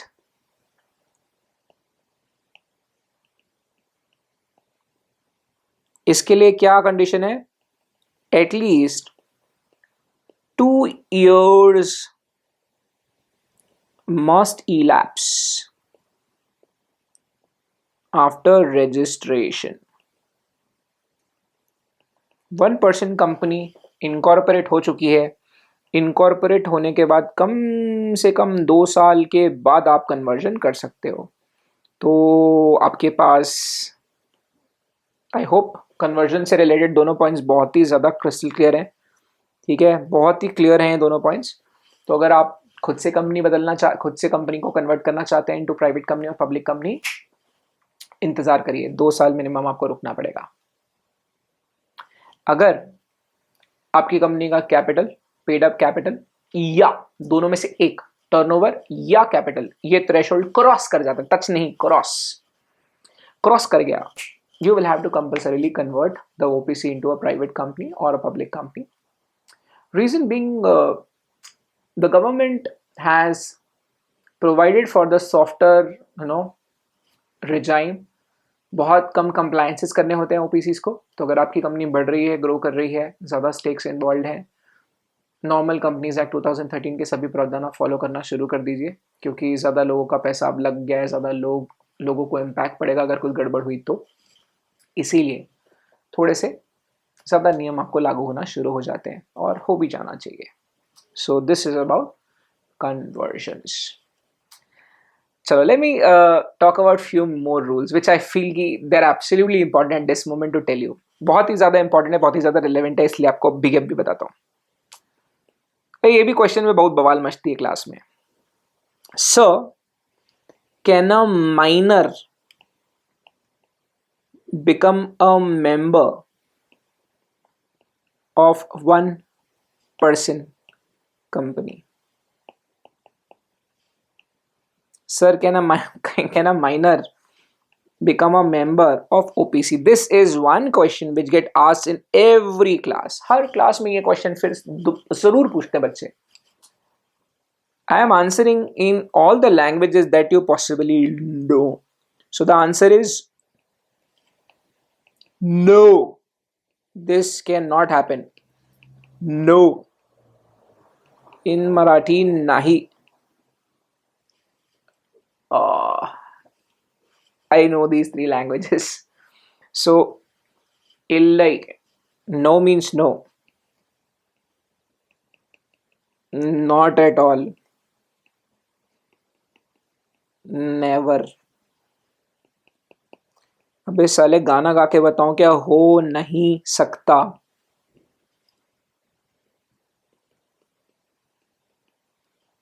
सर कोर्ट वोट की परमिशन लेके गार्डियन वार्डियन साले मेरे सामने ये बात करना नहीं. 1% कंपनी में minor can not become a member.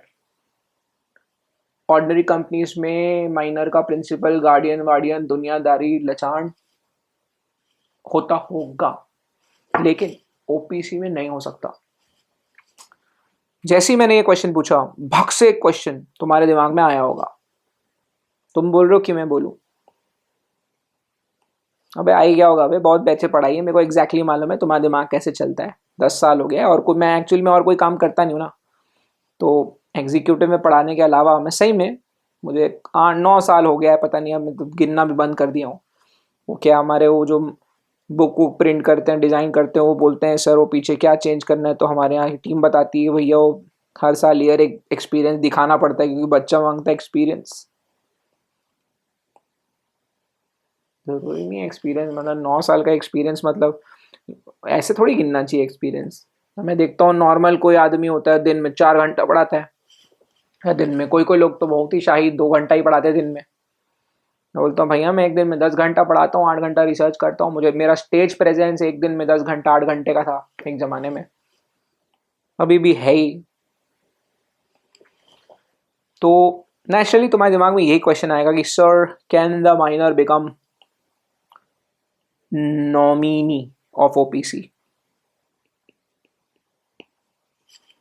सवाल बदला है, जवाब नहीं. आंसर यहां पे भी नहीं है. Not allowed. ठीक है. Hope this is very very very clear. इतना ड्रामा मैंने किया, ये हैशटैग वैशटैग नहीं, नेवर नेवर लिख रहा हूं मैं, इसके बाद भी साले तुमने अगर इसका आंसर गलत किए, साले तुम्हारे फोन से निकल के वहीं पे आके मारूंगा तुमको मैं. ये आंसर गलत नहीं होना चाहिए. ठीक है. This won't be allowed. One more question I think that I must tell you right now, yeah, is this one. So one more question I must tell you is very important is,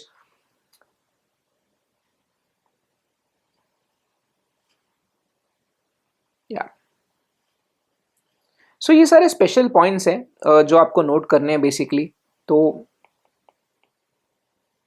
अभी थोड़े दिन में हम लोग section 8 companies के बारे में पढ़ने वाले हैं. फंडामेंटली जो नॉट फॉर प्रॉफिट वाली कंपनीज होती है ना, उसके बारे में पढ़ने वाले हैं. तो एक क्वेश्चन आता है एग्जाम में, या आ सकता है कि क्या section 8 company, read it as a not for profit making company. अभी थोड़े दिन में हम लोग पढ़ेंगे इसके बारे में. क्या सेक्शन 8 कंपनी को, can section 8 company be incorporated as 1% company? सवाल बदला है, जवाब नहीं. Not allowed. No. Never.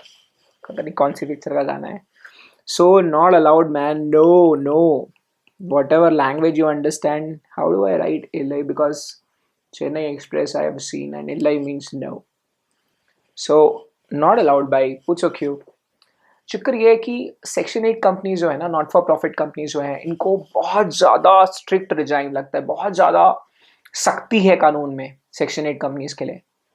Section 8 companies not for profit making companies होती है, तो इन्हें बहुत अलग तरीके से रेगुलेट किया जाता है, इनके लिए बहुत अलग प्रकार के नियम बनाए गए हैं.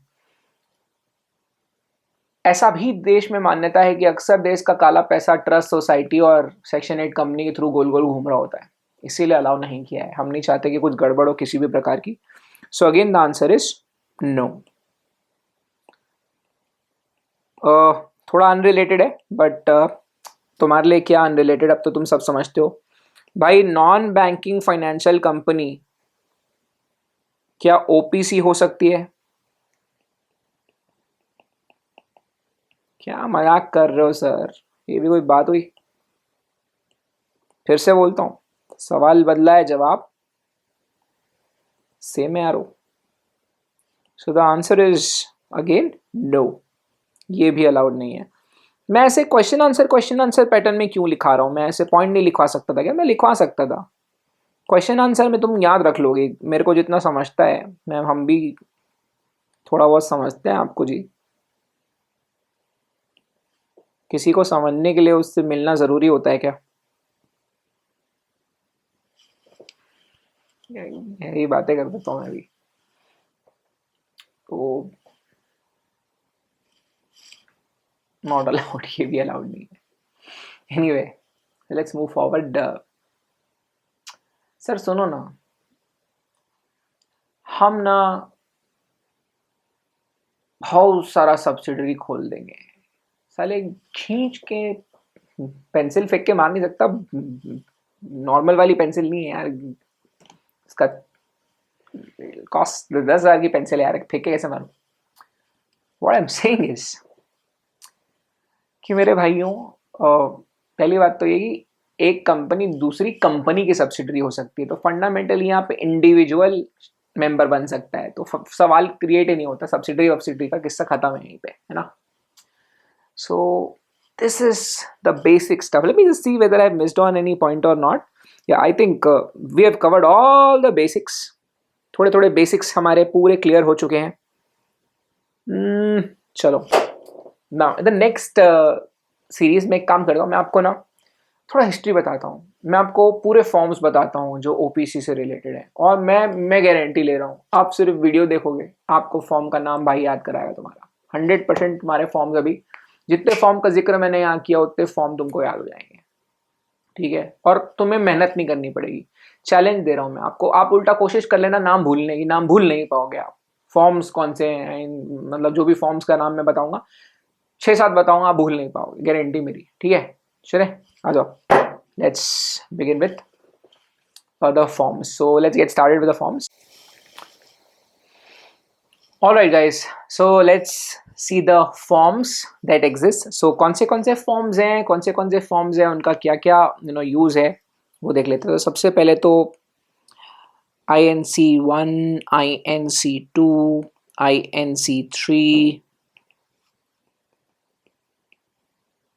INC4, INC5, INC6. So these are some of the forms. अभी आप लोग बोलोगे सर ये INC है, इंडियन नेशनल कांग्रेस है, INC कहाँ से आ रहा है? तो मेरे भाइयों, पहली बात तो ये कि 1% कंपनी की इनकॉर्पोरेशन और उससे रिलेटेड फॉर्म्स हैं. सो फंडामेंटली जो फॉर्म्स का नाम आ रहा है, आई हैव टोल्ड यू, जब आप कंपनीज एक्ट का डे 1 का वीडियो देख लो, यूट्यूब वाला जो फर्स्ट वीडियो आपको शायद कैप्स ने भेजा होगा डेमो के लिए, या फिर आपने देखा होगा कि क्लास लगाने के पहले, तो मैंने तो आपको पहले दिन बता दिया था कि फॉर्म्स का नाम क्यों बनता है, फॉर्म का नाम कहाँ से बनता है ना. तो क्योंकि चैप्टर का नाम है incorporation, companies act chapter 1 preliminary, chapter 2 company incorporate हुए बिना तो काम होगा नहीं. तो क्योंकि ये चैप्टर इनकॉर्पोरेशन से रिलेटेड फॉर्म्स है, इनका नाम आपके सामने है. सो 1% कंपनी के जो भी फॉर्म्स हैं, INC 1, 2, 3, 4, 5, देख यार, अभी तुम्हारे सामने तुम लोग जब छोटे थे 2013 में, तुम लोग छोटे हो गए, तो उस टाइम जैसे जैसे चीज़ें आई हैं वैसे वैसे मैं आपको बता रहा हूँ, ठीक है। क्रोनोलॉजी समझने का कोशिश कीजिए, बहुत मजा आएगा आपको। तो फंडामेंटली जब कंपनीज एक्ट 2013 हिंदुस्तान में लागू हुआ, तो ये ओपीसी से रिलेटेड फॉर्म्स थे। उनके यूजेजेस क्या क्या थे, ये फॉर्म का पर्पस क्या है, मैं आपको बता देता हूँ। तो सबसे पहले तो हिंदुस्तान में किसी को भी कंपनी इनकॉर्पोरेट करनी है तो नेम रिजर्वेशन, तो अगर हिंदुस्तान में कोई अगर कंपनी खोलना चाहता है तो उसको अपना नेम रिजर्वेशन,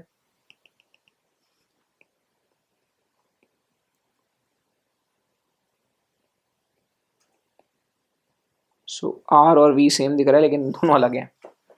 सो सबसे पहली बात तो अगर मुझे हिंदुस्तान में, फॉर एग्जांपल मुझे हिंदुस्तान में कंपनी इनकॉर्पोरेट करनी है, let me just right it down again because I don't like it.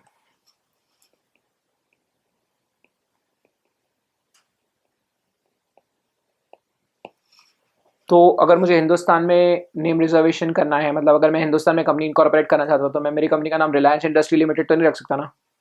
तो मेरे भाइयों, हिंदुस्तान में जब भी कोई भी इनकॉर्पोरेट करेगा ना, कोई भी हिंदुस्तान में अगर कंपनी इनकॉर्पोरेट करेगा, तो सबसे पहले तो उसको अगर नेम रिजर्व करवाना है तो पहले तो उसको अप्लाई करना पड़ेगा, कि चेक करना पड़ेगा कि जो नाम हम प्रपोज कंपनी का रखना चाहते हैं वो अवेलेबल है या नहीं।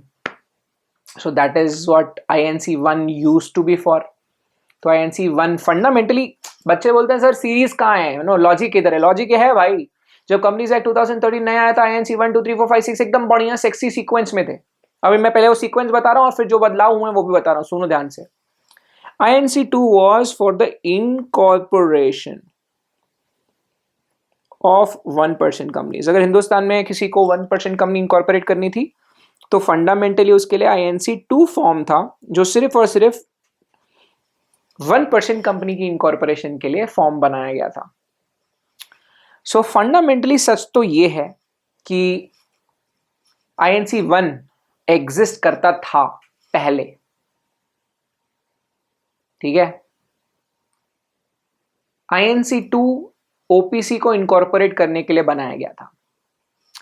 फर्दर अब एक बात बताओ यार, मैंने एक OPC खोली, मेरे को पूछोगे नॉमिनी किसको रखना है, मैंने राधिका आप्टे को नॉमिनेट कर देना है, फिर वो बोलेगी ये पागल है क्या। सो अगर मैं राधिका आप्टे को नॉमिनी बनाना चाहता हूँ, मैंने बोल दिया मेरी कंपनी में राधिका आप्टे नॉमिनी है, तो क्या उससे वो बन जाएगी क्या।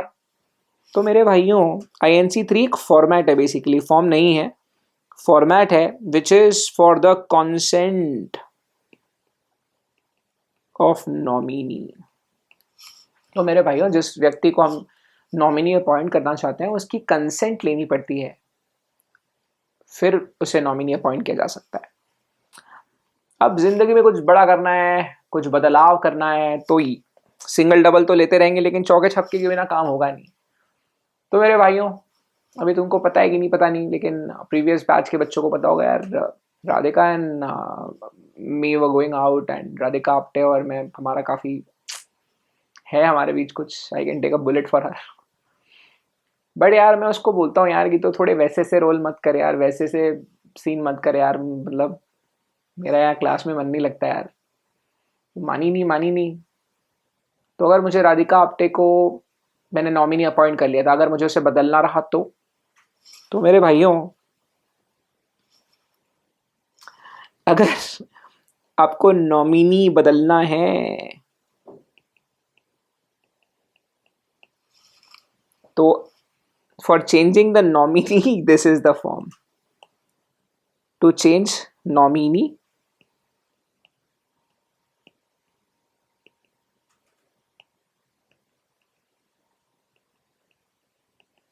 अगर आपको OPC में नॉमिनी चेंज करना है, that is the reason you have INC4। यार अब थोड़ी प्यार मोहब्बत की बात करते हैं। अगर अब मैंने राधिका को राधिका आप्टे को मैंने नॉमिनी से हटा दिया, तो बताओ मतलब हमारे टंटे के बाद ब्रेकअप के बाद मैं कौन सा गाना गाऊंगा। गेस करो यार, तुम पिक्चर नहीं देखते क्या, ब्रेकअप के बाद कौन सा गाना गाओगे, बोलो ना भाई। सो प्रोबेबली लाल इश्क सो उसका लिरिक्स कैसा है कि तुझ संग बैर लगाया ऐसा कि रहा ना मैं खुद के जैसा या अपने जैसा। तो मेरे भाइयों अगर मुझे भी अगर ये कंपनी की मेंबरशिप छोड़नी हुई, अब चाहे नॉमिनी बदलना हो, चाहे कंपनी का मेंबर बदलना हो, नॉमिनी बदलना हो, दोनों के लिए एक ही फॉर्म काम करेगा, INC4। फिर बोलता हूँ बड़े बदलाव के लिए सिंगल डबल से काम नहीं होता, छक्के चौके मारने पड़ते। तो मेंबर बदलना है, नॉमिनी बदलना है, INC4 is the form. Okay. और जिंदगी में एक जबरदस्त घुमाव चाहिए आपको, 365 डिग्री चेंज, 360 डिग्री चेंज चाहिए। कन्वर्जन ऑफ OPC, अगर आपको OPC से प्राइवेट कंपनी बनानी है, या फॉर दैट मैटर प्राइवेट को OPC बनाना है, कन्वर्जन का जो फॉर्म है वो है INC6। ओके। साले कन्वर्जन करोगे तो बताओगे नहीं, पूछो ना INC5 का है। INC5 मेरे भाई है टू इन्फॉर्म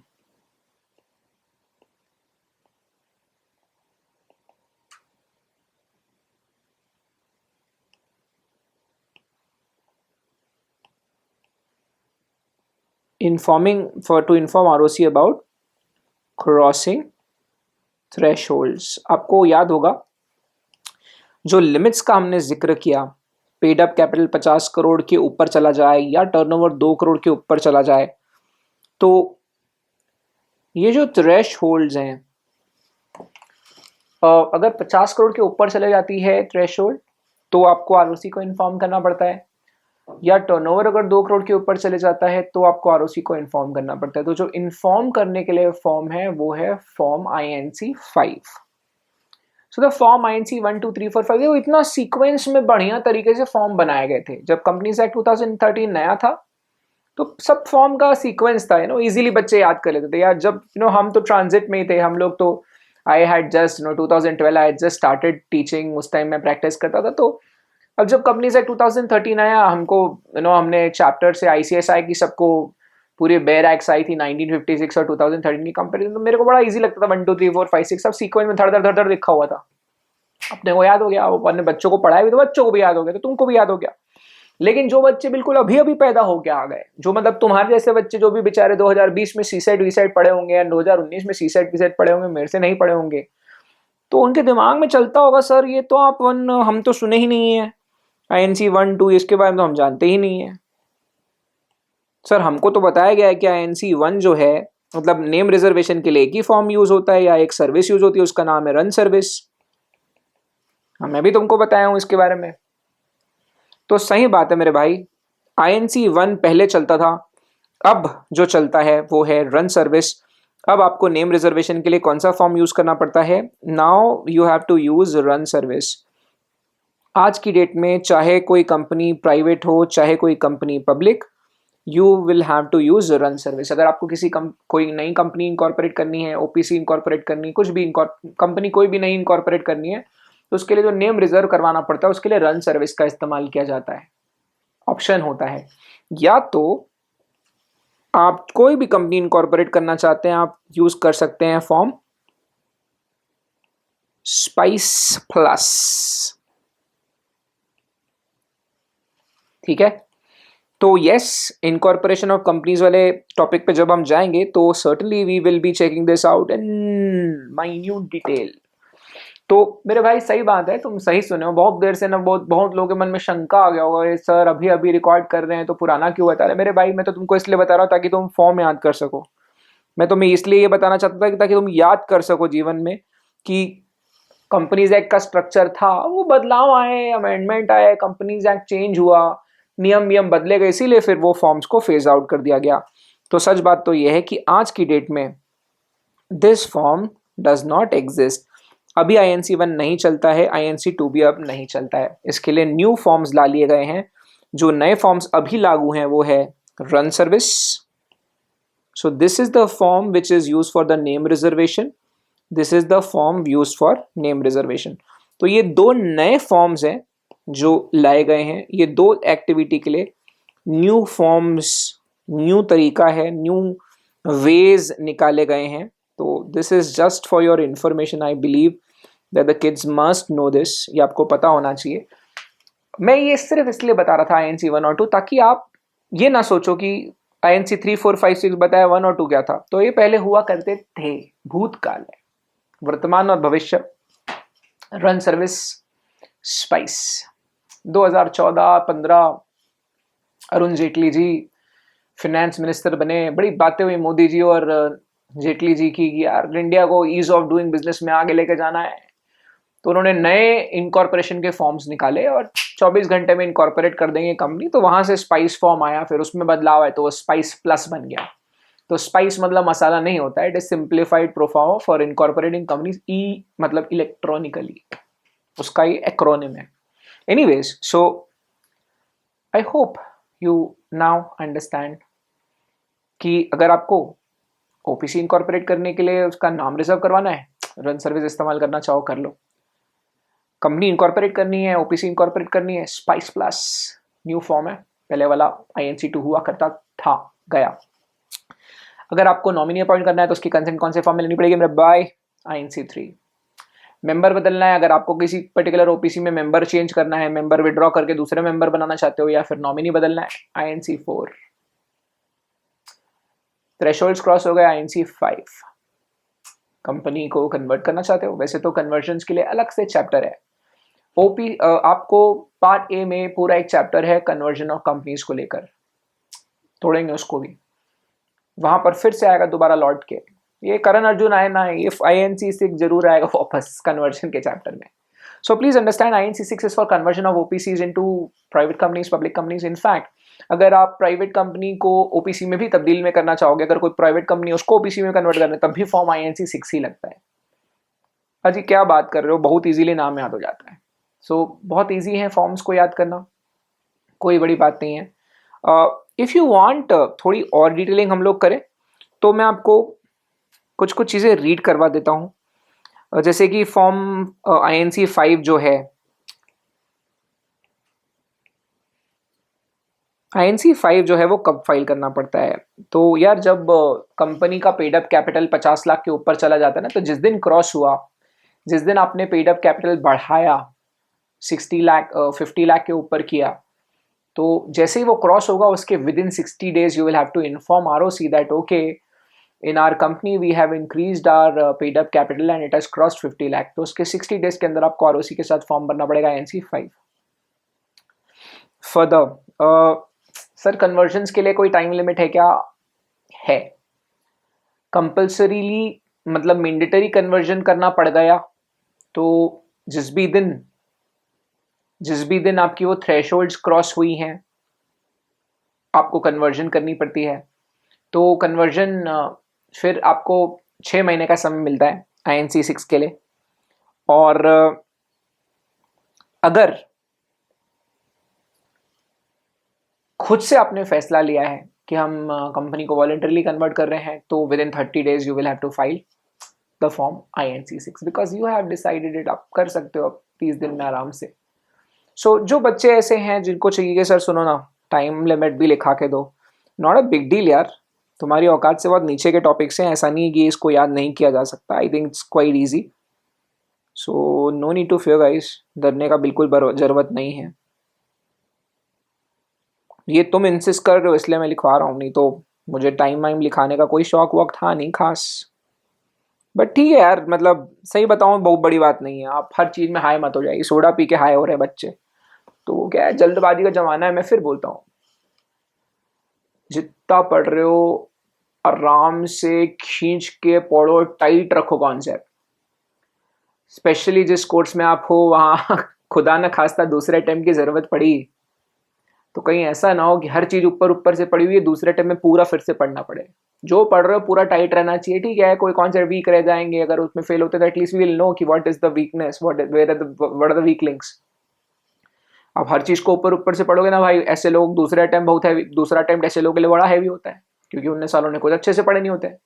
सो ऐसी नौबत मत आने दीजिएगा। अगर खुदा ना खास्ता एक बार नहीं भी निकला तो एटलीस्ट कुछ कुछ कॉन्सेप्ट तो भयंकर स्ट्रांग होने चाहिए, ताकि भैया अगले बार फेल हुए भी तो हमको पता होना चाहिए क्या वीक रह गया। मेरे ख्याल से तो आपको इस बात पर थोड़ा गौर करना चाहिए। So with in 60 days of crossing the threshold. ये आपने मुझे इंसिस्ट किया इसलिए मैंने लिखवाया, कोई ज़रूरत नहीं थी, नहीं भी लिखा था तो चल जाता। कन्वर्जन दो तरीके हैं। सो अगर वॉलेंटरी कन्वर्जन है मेरे भाइयों तो तुमने फैसला लिया है, तुमने खुद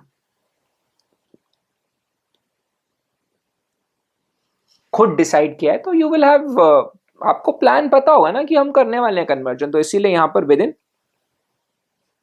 30 डेज। बच्चे बोलेंगे sir with in 30 days of what? अरे भाई जिस दिन वॉलेंटरीली आपने फैसला लिया, जिस दिन ये डिसीजन लिया गया, जिस दिन ये फैसला ऑन रिकॉर्ड लिया आपने कि भैया हम कर रहे हैं कन्वर्ट, उसके 30 दिन में INC 6 ROC के साथ फाइल होनी चाहिए।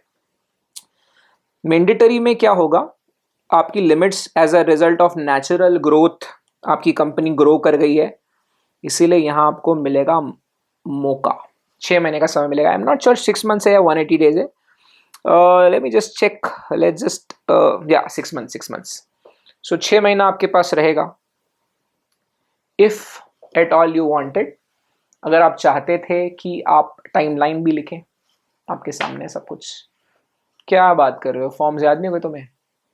तुम एक काम करो, जैसे वीडियो खत्म होगा ना, जानबूझ के कोशिश करना फॉर्म भूलने की। तुम बैल थोड़ी ना 1 2 3 4 5 6 OPC से रिलेटेड है। 1 में नाम रिजर्व करवाते थे, 2 में इनकॉर्पोरेट करते थे, 3 में राधिका की नॉमिनी की कंसेंट, 4 में मेंबर चेंज, नॉमिनी चेंज, 5 में थ्रेशोल्ड्स क्रॉस हो रहे इंफॉर्मेशन, 6 में कन्वर्शन। अब form INC 1, form INC 2 discontinue हो गए, फेज आउट हो गए हैं, उनकी जगह पर आ गए हैं न्यू फॉर्म्स। तो पता रहना चाहिए कि क्या हुआ है इतिहास में, तो चीज़ें याद हो जाती है, not a big deal at all. So guys I hope आपको कुछ चीज़ें याद हो गई होगी। Now let me just talk in very brief. वैसे I am not very fond of doing the formalities, but let me just tell you why I am talking about this. Benefits, exemptions etcetera. मैं क्यों यहाँ पे general characteristic का बात कर रहा हूँ, इसको कैरेक्टरिस्टिक्स भी बोल सकते हैं, नोट्स में जैसा लिख के दिया हुआ है। अब ना कई सारे फायदे हैं, मैं तुम्हें अभी पढ़ने के लिए भी नहीं बोल रहा हूँ और मैं अभी पढ़ा भी नहीं रहा हूँ। Yeah, I record videos at 4 AM in the morning, and that is the reason birds chirping outside. So very ordinary stuff. तो मैं चाहता तो नहीं तो तुम्हें पता चलेगा मैं कितने बजे रिकॉर्ड कर रहा हूँ, बट ठीक है, birds chopping one can easily make out. Anyway, what are the benefits?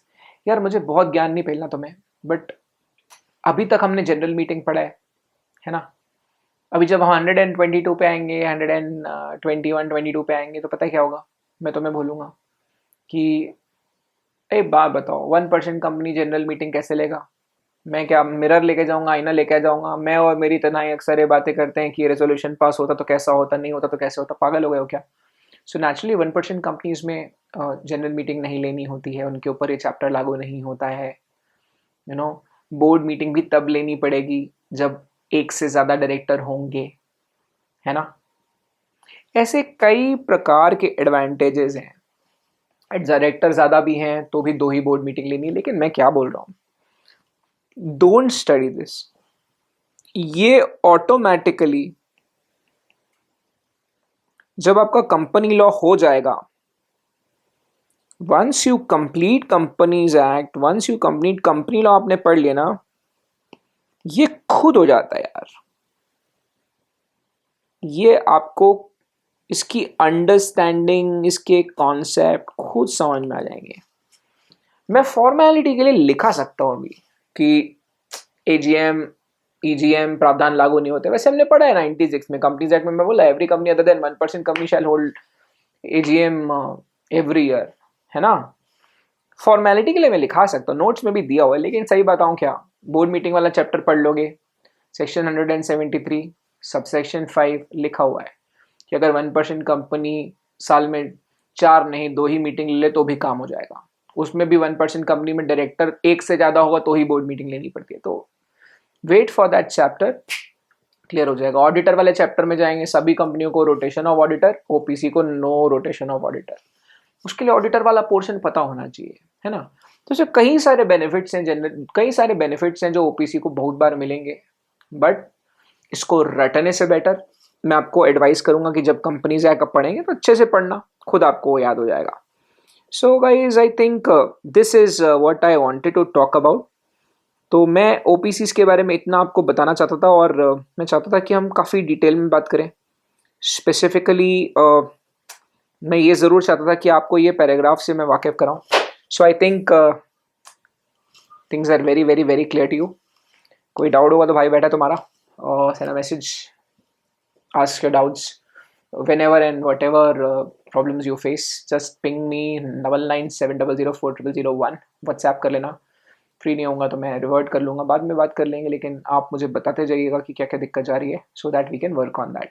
आपस में उसके बारे में बात करो तो मुझे पता नहीं चलेगा, मुझे बता देना कि क्या क्या और कर सकते हैं।